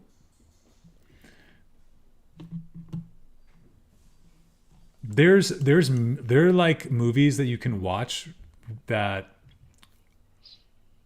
there are movies that you can watch where you can see a girl being catcalled, and like it's the movie is capturing the essence of the culture. If the movie is true to the culture, which it might not be, then like it's not like the response is going to be like, hey, like let's go hang out right now, but it's more like, hey, I'm showing interest in you, and then later on, like there might be some, it's just like being made aware that this person is into you, but not in like an But you can aggressive. show it in other different ways, Yeah, you know. different cultures do things in different ways. Yeah, for sure. I almost feel like it's like peacocking, or like how animals outside of the humans like do this display of like masculine behavior to try to like attract a woman, and the woman just walks by him, like the female just like doesn't give a shit. Yeah. All it takes is like the one woman to pay attention for it to be worth it for that guy, but like in most, I think modern times, like most modern cities with people who have access to the internet, like catcalling has been so it's been so aggressively like attacked that I don't think anyone's doing it anymore. Well, no one who wants to actually attract a woman, like you said. Maybe there's men who want to harass women. I could see them, but I don't know men. I just don't know men like that. I don't know men who want to like just harass women. I hope you don't. Do you?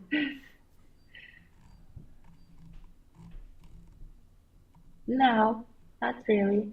Yeah. But I don't know. And it's good. In the world, like, I feel like the machismo, like that whole vibe, that whole concept, definitely still exists in a lot of different cultures around the world. And I feel like that's where maybe catcalling for those people is not even just about attracting women. It's more about like asserting dominance around the guys they're with. I still don't understand. Like, imagine you have a friend and he starts to catcalling a girl in front of you. Like, wow, this dude. You wouldn't do that, right? Like, oh, I respect this dude now. You know what I'll compare it to? I'll compare it to, I'm not, I don't understand it, but I'm trying to like think how they might be thinking about it, which would be, I think like you could maybe compare it to like the penis game where you go back and forth yelling the word. Which one? The one I just said. You yell it. You have to like yell it louder than the person before you. Whoever yells it the loudest wins. You know that by doing it, you're not really doing anything good. You're not like no one's going to think that no one outside is going to think like, oh, wow, what an amazing guy. He just won that game. People are going to look at you like you're a fucking dumbass. But within your group, people are like, oh yeah, nice one. Nice. Yeah. Good job. It's pretty childish and immature, but I feel like if I'm trying to get in the mind of someone, if I'm trying to think of any possible way that someone could find value in that, I think that would be the thing. Just like dumb people trying to find value in doing something dumb on purpose. And whoever does it the dumbest and the loudest is like the alpha male of that dumb group. Does that make sense? Wow. I think we've unlocked the psychology of catcalling. Yeah. Okay, so let's play a game.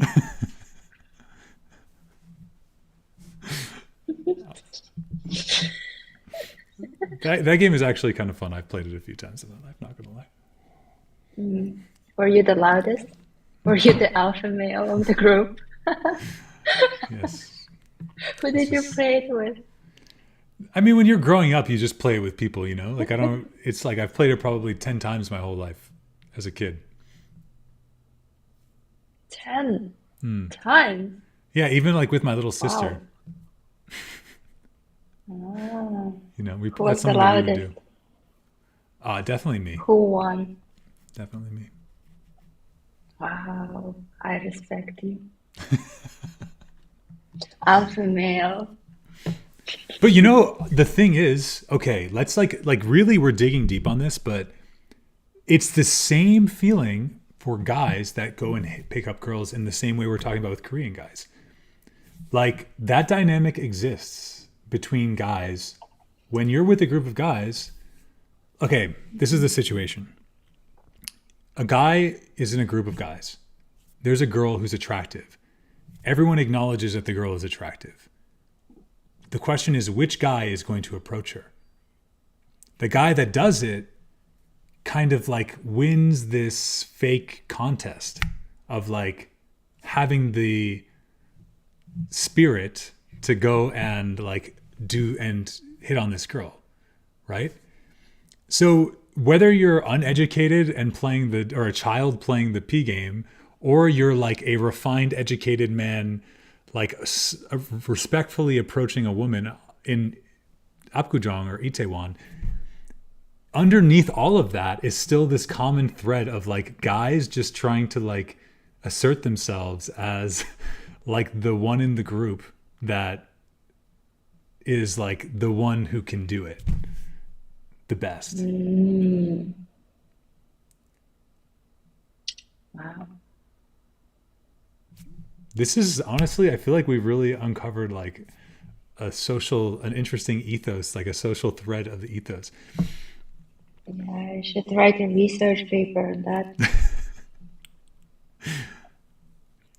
I think there's something to this theory that I've just come up with. The theory, the end of the end of the story is just like men around other men will do things simply to impress the people that they're with. And I think women would do the same thing. Do you agree? Would women with a group of women do something? Is there things that like women do that's like that? To impress? Yeah, to try to like stand out as like the... Like to... If you're with like a group of women, is there something that you can imagine someone doing in that group to try to like stand out, to be like... Like a pick me? I don't know. Like, I'm asking. I don't know. Have you heard of a term pick me girl? I've heard it before, but I don't know what it means. Basically, it's the girl who shows off that she's not like other girls just to impress guys. Is she example, actually not like other I'm girls, or not is she just like pretending? other. I mean, I think she's just thinks that she's very special, Oh, you know, so unique. Like, not like other girls. I don't need makeup. I'm not like other girls. I actually can do blah blah blah blah blah. Like putting other women down. Right? yeah. See, I feel like for men, it's just so ingrained in the behavior of men that we don't even come up with, like, our term for it is like a superior term, like alpha male. You know, maybe girls might laugh at the concept of an alpha male, but amongst men, I promise you, if a guy makes fun of the word alpha male, it's because he's a little bitch. What? Like if a guy makes fun of the term alpha male, it's because he can never be an alpha male, and he's trying to cope with that. For real. Really? There's no men that don't, because I think this is true about people in general, but definitely men, when they're with other men, they want to,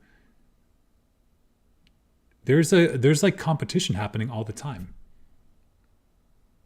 between men. It doesn't matter. The competition could be anything. It could be how beta are you? It could be how alpha are you? It could be who's going to be the one to approach this girl? It could be who's going to be the one to solve this coding problem. What's wrong with you guys? It's built into our you know, this is how all animals are. All male animals are like this. All male animals compete constantly. Most. Interesting. Did you really not know this? I just didn't tie it to a gender. I just thought that there are people who are more competitive than others, you know. Well, I'm not tying it to a gender, but I would tie it more to a hormonal level. Right? I think like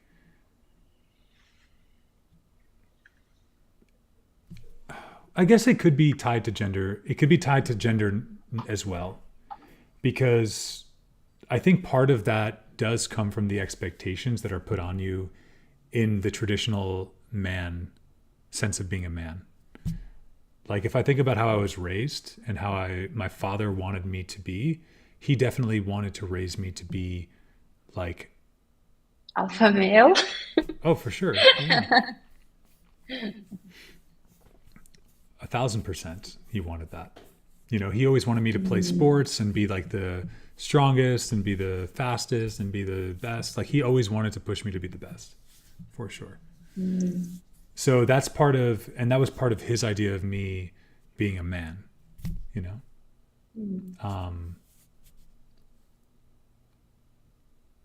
But then you also see that in animals. Like you also see this in like almost every species of animals where there's not some sort of abnormality about the sexual interactions between the male and the female. You see it constantly happening there too. So I don't know if it's purely about gender. I feel like the gender norm came from the tendency based on the hormonal levels of the creature, if that makes sense. Is this interesting to you? But Or is this... also, it is interesting, but also, we're not animals, you know. We are animals. Evolution happens. Well, we're just an advanced animal. Okay. You don't think so? Mm, no, I don't think so. Are you religious? No. I already knew that about you. Yeah, I am. No, you are? No, you're not. I am. Okay, so what do you believe? I pray almost every day. Oh God, here comes that Uzbek sarcasm that I can't pick up on. Are you serious? No, I actually do pray. Okay, so I'm going to take you seriously. So, what do you believe? Then what do you believe? If you don't believe in humans evolving from animal. I believe in God. Okay, so right, so then humans are like, okay, so Christian beliefs, or if you don't have to talk about it if you don't want to. But the point would be that it's like, if you don't believe that we're evolved animals, you think that we are different. So then, yeah, if we're different than evolved animals, then in theory, we don't have to have the same behaviors. We can have a totally separate, disconnected set of behaviors. But people do, like scientists do say that like our reptilian brain is tied to our genetic, even if we are even trying to see things from your perspective. If I get it wrong, let me know. Even if we are like a totally separate like timeline from all the other animals, would you agree or disagree that we still have parts of our body that are like from the same toolkit as other animals? You do? Well, we have similar parts, I would say. Like if there's, let's say there's like a toolkit to like make all the living creatures on the planet, like are humans made up of some of the same tools, some of the same like Lego pieces that other animals are made up of? Or are we totally I different? never thought about that.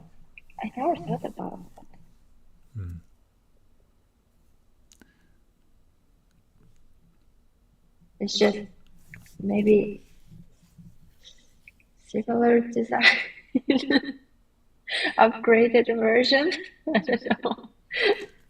Well, yeah, that's what I'm thinking. Like, I'm just thinking like, okay, because if you look at the human brain, there are other animals with brains that look quite similar to ours. And when you use if you use scanning tools, you can scan the brains of other animals, and they're like the way that their brain operates on a mechanical level is similar to the way the human brain operates.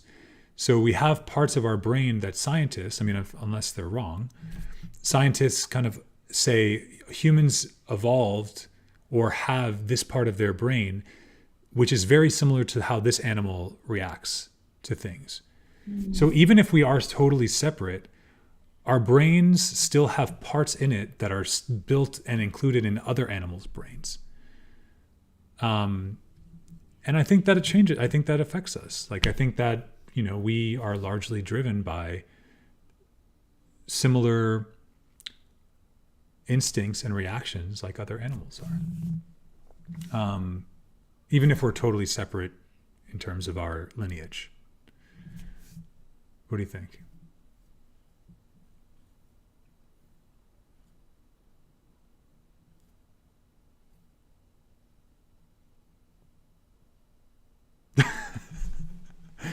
No?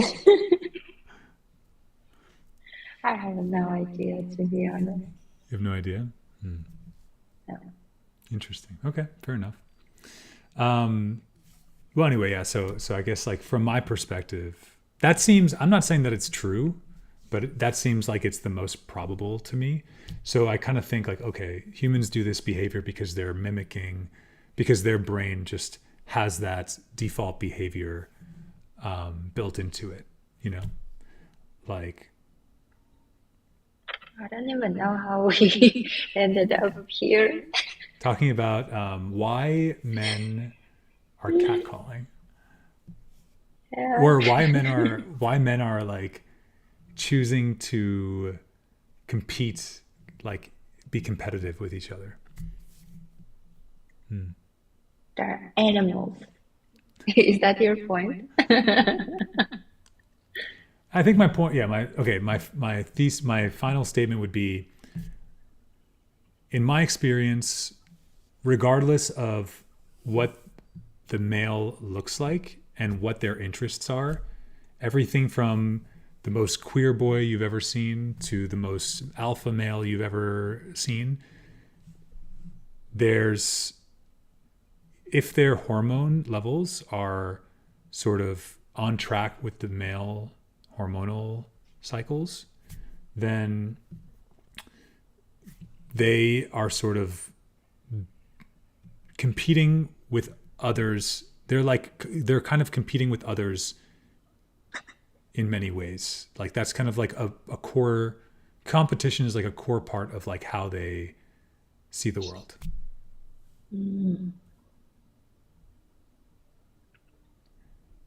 It could be I'm gayer than you. It could be I'm more alpha than you. It could be I'm cooler than you. It could be any of these things, but it's always like trying to be the most.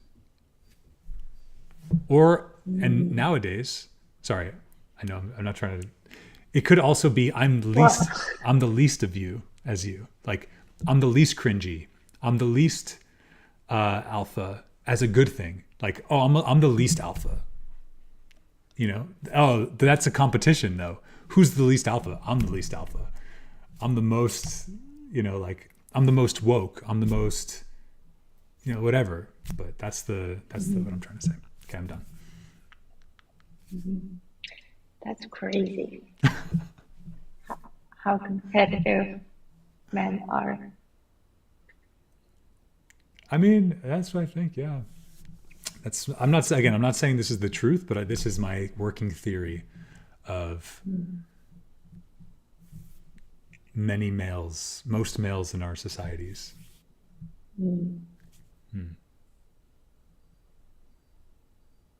So yeah, I saw I saw this TikToker. She was complaining about how fucking aggressive men are in the U.S. And I feel like no matter where you go in the world, men are like catcalling in their own unique way. It's just like, I guess there are ways that are more respectful and that we should try to promote those ways. I agree with that. Have you seen a guy on TikTok? He's doing polite catcalling. Is He's he like, wearing "Hey purple? girl." I'm not sure, but I think he was wearing a suit. He was like, "Hey girl, you look like you can guess my zodiac sign." Something like this. It was so wholesome. Oh, that's okay though, Yeah. right? Yeah, it's funny. Yeah, it's funny. Yeah. Yeah. So the purpose of him doing that is just to, make fun of men who are catcalling, one, and two is to make other people laugh. So yeah, Interesting. I think it's wholesome. Yeah, that's nice. I don't know if I have I don't know if I have it in me to do that. To just yell nice things at people. Could you do that? Yell nice things to people, yeah. I think it's cool. Then You never know who might have a terrible day, Yeah. Life is cruel and some people are really going through some crazy stuff. So I think gifting or giving some nice words to other people is sweet. It will never be too much. But are you gonna do it and take videos of it and send it to me? Sure. Are we gonna do this when I come back to Seoul? Are we gonna go to the streets and yell nice things at people? Yeah, we can do that. It's not a bad way to practice Korean. Yeah, or we can go to Itaewon, yell it in English or whatever other languages you speak. I feel like the Itaewon is the only place in Korea that I could feel comfortable doing something like that. Anywhere else, I feel like if you're gonna be this kind of person who does this kind of shit, you got to do it in Itaewon. That's right. Yeah, I feel like in Itaewon people are more open and more like friendly. I feel, yeah, that's a nice way to put it. I would put it like, I feel like in Itaewon, people are more tolerant to people's bullshit. That's my way to put it. Like in Itaewon, there's so many different types. It's like mini America. I call it like little America. Like, you know, in the US, we have like Chinatown, Koreatown. To me, like Itaewon is like America town. Even though, or like international town. I don't know what you would call it, but which makes sense, right? Historically, that's where the military base for Americans were. There were 30,000 Americans there. I think that's a fair name for it. So I think I just think people are just so used to that kind of behavior from people that they just like you can go there, you could do anything and they're not going to be shocked or surprised. Oh, there's another American. Yeah, especially after America. Right. Right. One place I want to go more, actually, now that I'm looking at this map, I really want to spend more time in Gangnam. Have you been there a lot? Gangnam? No, not really. What's there? Really nice cafes and restaurants and stuff like that.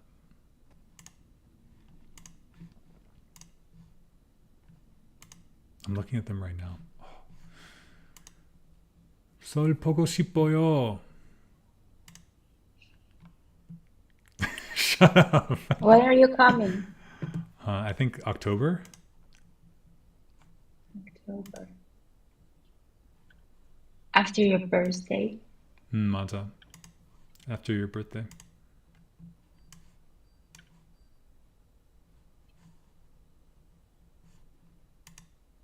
There's so many cafes here. It's really nice.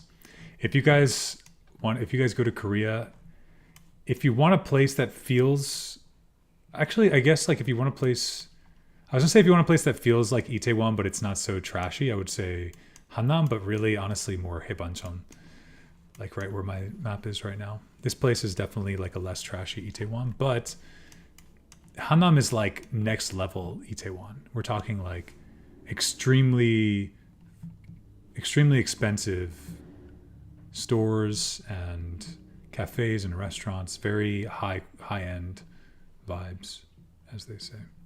Yeah. Very hip place. I feel like it's more fancy than hip. I think Haebancheon is more hip and Gangnam is fancy. Yeah, I've never been to Gangnam, that's why. Oh, go to let me recommend a place. Maybe go to Anthracite. It's a cafe. Okay. What's there? Just cafe? Yeah, it's a cafe. You can hang out there and just like cafe hop for a little while, and then there's a lot of shopping there. Are you talking about Gangnam-si? Hanam시, 맞아. Like the city? Oh, 아니. Oh. 아니. Hanam시. I'm not talking about Hanam시. Sorry, Hanamdong. Oh. I was like, huh? Yeah, I haven't been there. Go, definitely go. Yeah, I'll go there tomorrow. Okay, really? Tomorrow? Yeah. Oh, you really are a true friend, taking my recommendation. Now I guess I have to go to Uzbekistan. I guess I have no choice. It's okay, you don't have to. You don't have to if you don't want to. I mean, if I go to Uzbekistan, You I'm don't gonna. have to if you don't have taste, good taste, you know? If I go to that part of the world, then Yeah. I'll go. I'll go to, what's the place called? Oh no, that's in Kazakhstan. I think I'm thinking Astana. That's what I was thinking. That's Kazakhstan. Where do you want to? Where do people go in Uzbekistan? Urgench. Actually, you know what? I haven't been there in 2 years, and in 2 years it changed so much. Bukhara. Did you know J-Lo was there No, recently? I don't really keep tabs on JLo, to be honest. or Okay. Uzbekistan.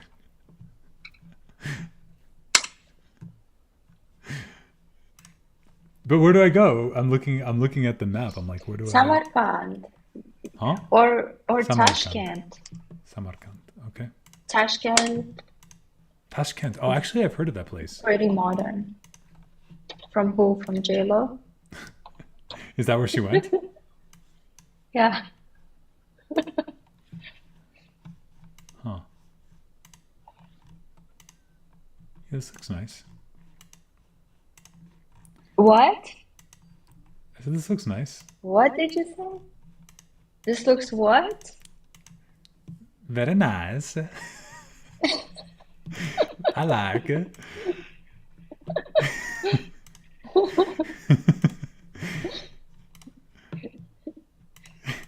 Do you know what that is? You don't know that accent, right? Oh my god. Is this Italian? No, it's my wife, she died. Do you know that? Is this Borat?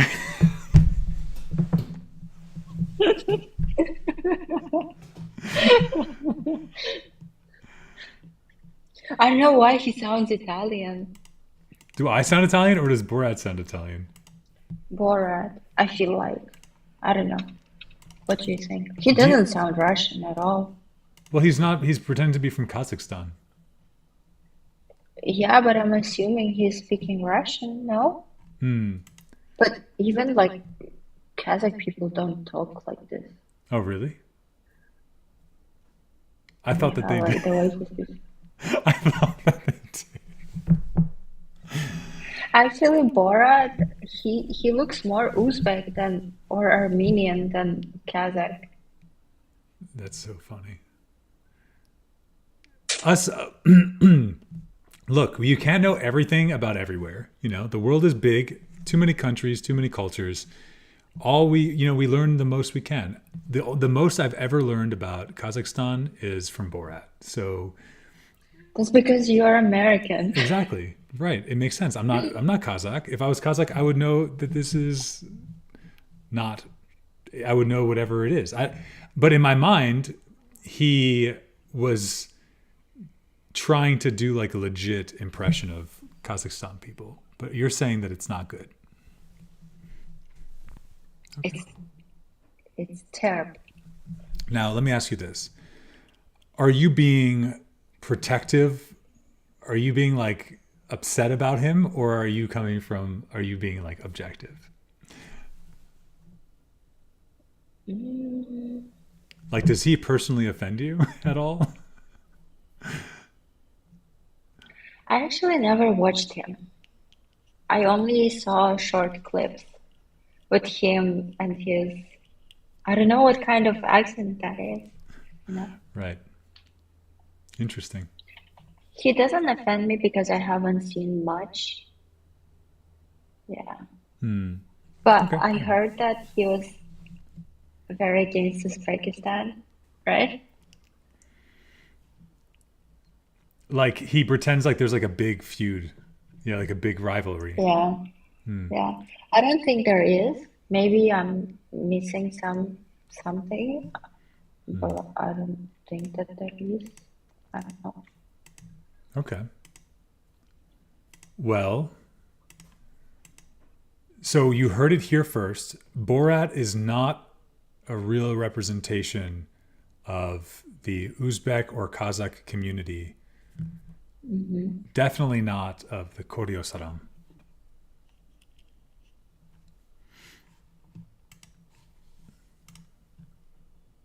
Good to know.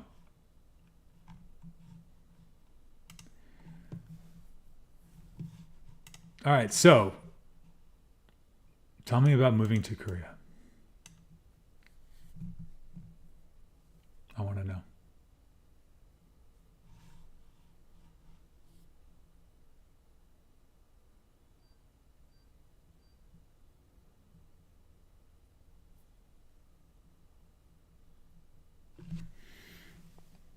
Left here all alone?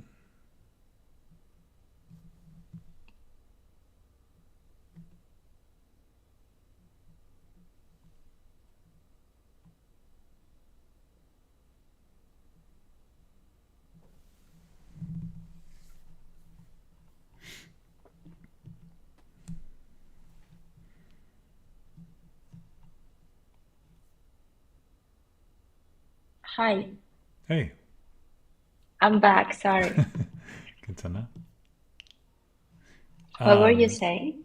No, I was saying, so bring this full circle back to our original conversation. So Yes. I want to know, like, so when did you go from Uzbekistan to Korea? Uh, I relocated to Korea in 2019, and I left Uzbekistan when I was 16. And why? And well, in Uzbekistan, there was, well, before, when I was a middle school student, we only had schools until ninth grade. Really? And yeah, and then I went to finish my high school in Canada. So it was 10, 11, 12 grades. And then I came back here for university. Because in Uzbekistan, if I'm not mistaken, if I remember correctly, there was 9 grades and then you had to go to Lyceum, which is another school. And then after Lyceum, you have to go to college. And then after college, you have to go to university. So college and university is not the same thing in Uzbekistan. Okay, so there are schools after ninth grade, but they're just not the same way that you do it in other countries. Yeah. Okay, that makes more sense. And you wanted to have a more traditional experience, like global, international experience, I guess. Yeah. I wanted to speak better English. And yeah. Mission accomplished. Yeah. Oh, thank you. I don't think so, but So, okay, and then you went to Korea when you were 16, I came here when I was 19. 19. Okay. Yeah.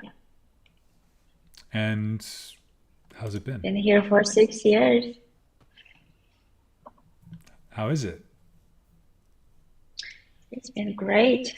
I understood how convenient Korea is, right? So there is convenience store everywhere, sometimes 24/7. There's pharmacies, right, available. Yeah, I have nothing to complain about in Korea. That's so you, like that's your favorite thing about Korea is the convenience stores? Convenience It's like the stores first thing you and think of? pharmacies. Yes, Really? Interesting. pharmacies as well, because there might be an accident, right?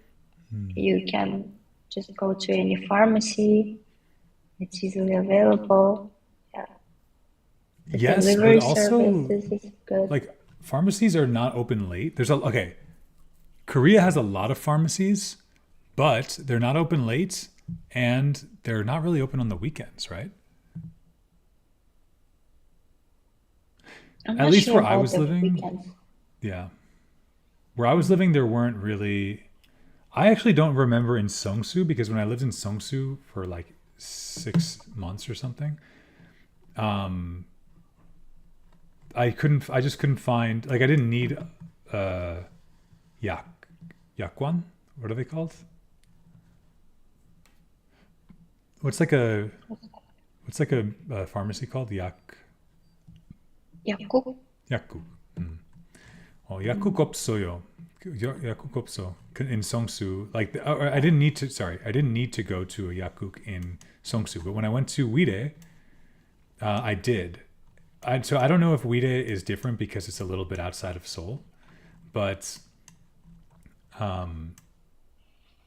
there were times where like I had to go to a pharmacy. For example, I remember I had to go to a pharmacy to pick up something for Minji, and there was nothing open. So I went all around like multiple pharmacies and finally I found one that was open. But that was not as convenient as I thought it should be for how Koreans like convenience. In the US, pharmacies are open on the weekend. Oh, I don't know. I feel like some of the pharmacies are open on the weekend. I don't know. I'm not sure. Yeah, maybe in I Seoul. went to I went to Japan and I couldn't find one pharmacy. And the only pharmacy that I found was kind of like Olive Young. They had like cosmetics, makeup products, and like something like this. That's really true, actually. I remember the one pharmacy I went to in Japan was like that too. It was in Shibuya, and yeah, it's just a huge store with like lots of everything, including a pharmacy. Yeah, and in the Philippines too, like it's very difficult to find pharmacy. I see.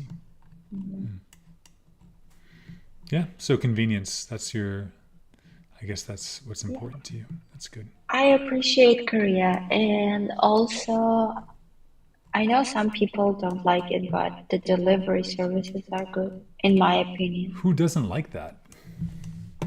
A few of Russian people said that in Russia the delivery is faster. Faster, I see. Yeah. Interesting. I've never been to Russia, so I don't know. Is it free in Russia, you think?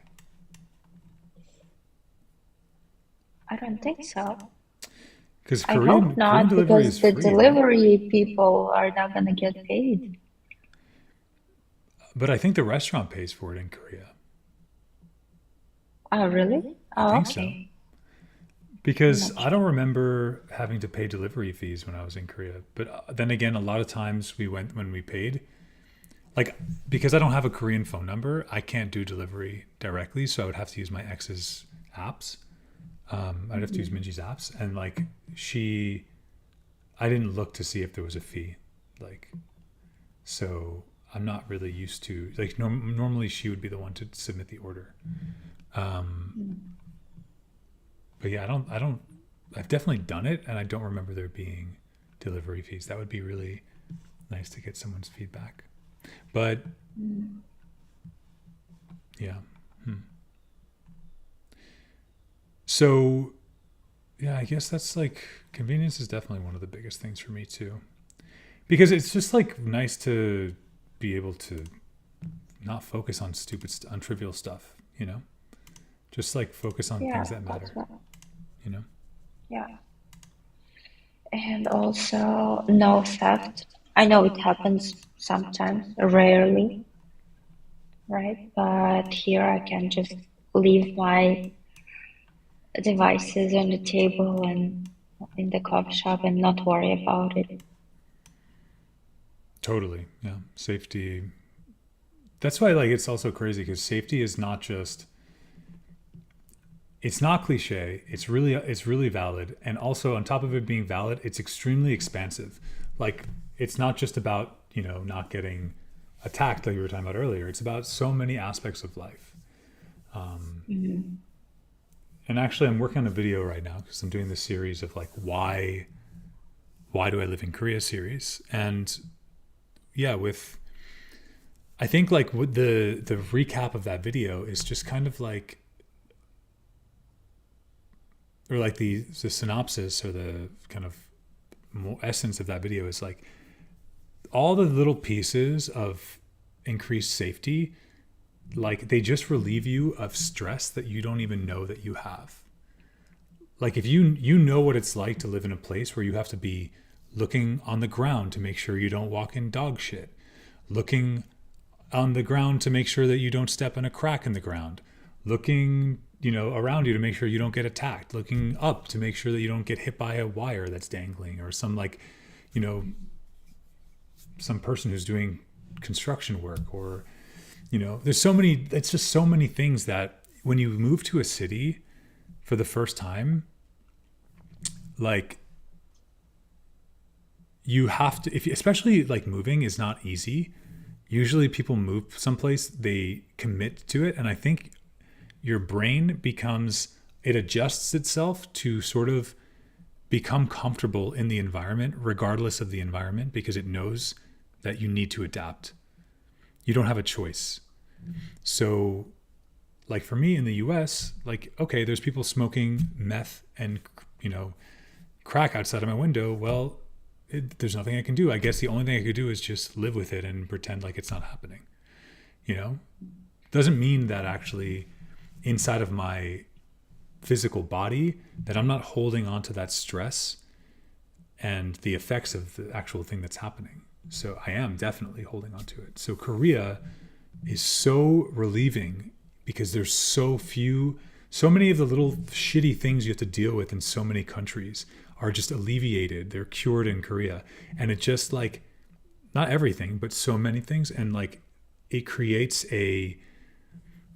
just creates a relief that you might not even be aware that you're experiencing. And you might not even experience it because if you come to Korea on a trip, you might still be bringing all your trauma with you from wherever you came from.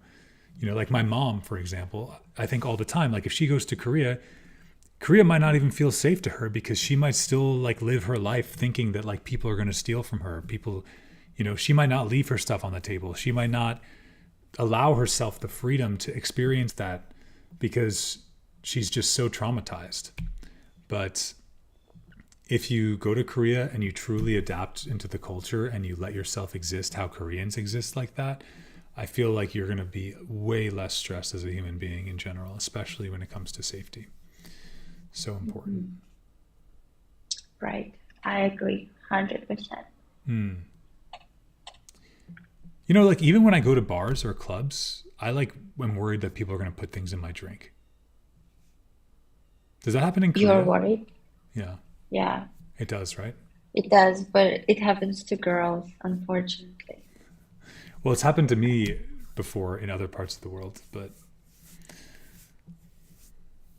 in Korea, I guess, because of there's like there's not like openly, maybe, there's not like openly gay men in Korea that are like obvious. Like there's not many. There are some, but like there's not a bunch. Like there's not, the only gay, like there are gay clubs, but I mean, I don't think you can accidentally go to a gay club in Korea. I think you have to go to the part of town. I actually did accidentally go to a gay club in Korea personally, but like, You did? yeah. Did you get lots of free drinks? Well, I was there for a few minutes and then I realized what was happening. And then I was like, okay, I'm going to leave because I was getting, Oh, I was once with my cousin and we were not allowed in that bar just because we were not queer. really, Yeah. was it an Itaewon? No, It was somewhere in Hongdae. Oh, Hongdae? Yeah, makes sense. Yeah. Just imagine if the roles were reversed. Yeah. I mean, I don't know. It's hard to tell, honestly, in Korea because, like, I guess because like homosexuality is such a taboo in Korea, I feel like there's no like culture built around trying to not seem like that.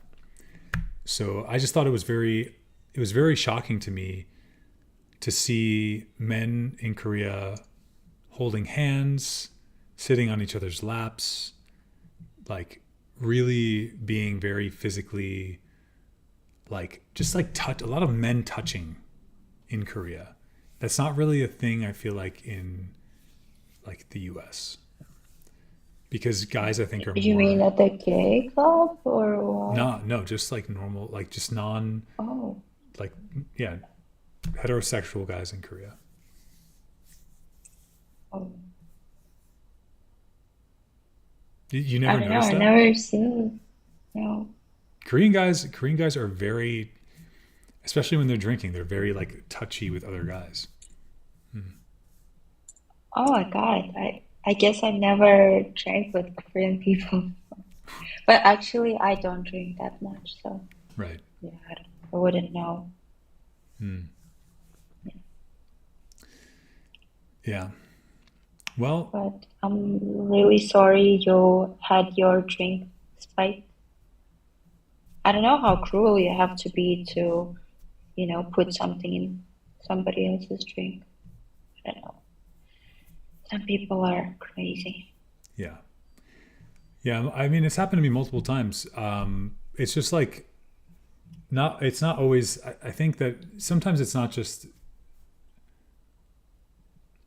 sometimes, most of the times it's been like negative, but I mean, every time it's been negative, but like sometimes I feel like there was malintent and sometimes it wasn't malintent. It was like someone putting something like a drug or something, you know, not like a casual drug, not like a drug you do for fun, not like a drug that's going to like make me like pass out or something. Yeah, but then, like, what if the other person overdoses on that? Yeah, of You course. No, know? that's what I'm saying. It's like, it's a terrible thing. You obviously never do that and it's not good, but like, I'd rather that than like the first time it ever happened to me, I was young. I was like 18 or 19 and I was in a club in Miami and when I was younger, I used to go hang out. Like, since I am a musician and I like electronic music, I produce electronic music mainly as a musician.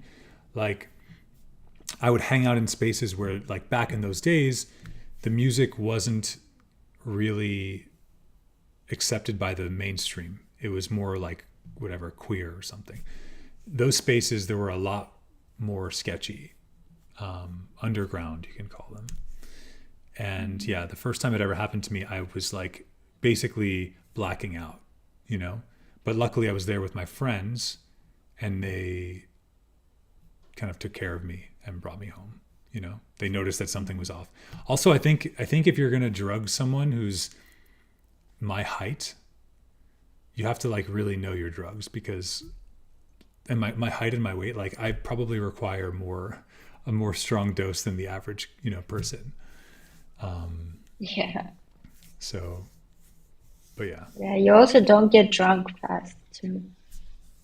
True. Well, especially not on soju. Soju's not that strong. Yeah, soju is just like water. I think so. Yeah.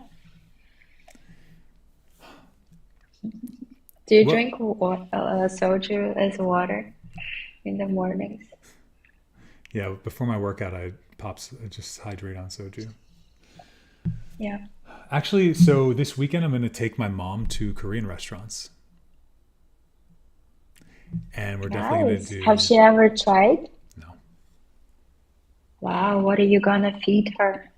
Make So sure it's not bondegi. um, the plan is Sunday, we're going to do 2 restaurants and 1 cafe. First, we're going to go to a traditional Korean restaurant, and she's going to try like, like the pork that you have with the makgeolli, pork foot. Cute. I'm going to have her try like very traditional Korean dishes, And then after that, we're going to go to a cafe and freshen up her palate. There's like in the area that she lives, there's like one Korean cafe that seems like it does it matches the Seoul cafe vibe. So we're going to go there, have an ice Americano, obviously. And then and then we're going to go to Korean barbecue. So. Wow. And I'm going to record the whole thing. I bet she's gonna like Korean barbecue the best. Yeah, no, for sure. My sister's coming too. I bought microphones. Check these out. This little, they like clip onto your shirt. So I'm going to record the whole thing. That's so nice. I'm going to make YouTube videos. I'm going to make reaction content with my mom. Is your mom very expressive, or is she more like so the reason I'm saying chill? this is because we're going to drink. I'm going to get her soju too. And when she drinks, she's very funny. She's very expressive. All right. Honestly, maybe too I can't expressive. I'm wait. kind of worried. That's good for content. Yeah, maybe. We'll see. I can't wait. It's going to be fun. 100%. Yeah, I'm pretty sure. Yeah. What about you? What are you up to this weekend? Well, I guess it's already your Saturday night. Yep. Just sleep. Get some sleep. Go to that cafe, Oh, yeah, tomorrow. coffee shop. Yeah. Yeah. I just want to get lots of sleep before Monday. 할 수 있어.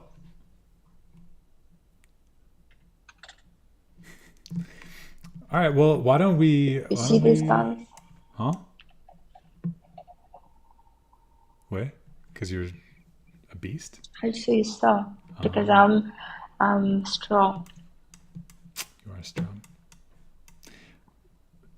Why don't we call it here? I think we didn't go through our whole intended list of Yeah, things to I'm talk pretty about, but tired. I wanna go sleep. oh no. So I'll let you go to sleep, and then it's been fun. This was Yeah, it was very fun. The chat is pretty quiet. mata, but it's okay. As long as we had fun, that's all that matters. Yes. Okay. Thanks for joining me, and I'll send you those videos of the stuff that we do when they're ready. I need your advice, your Yeah. feedback You first. didn't ask me the question. What's the most Korean thing about you? Yeah. All right, yeah. Before we go, what's the most Korean thing about you? My genetic makeup. Okay, fair enough. That's a very practical answer. Fair. It's true though. That's actually true as well. Yeah, you're not. I wouldn't say you fit into the stereotype. Fair enough. All right. We'll see you guys later. Thanks everyone for being Okay. here. Bye. Bye.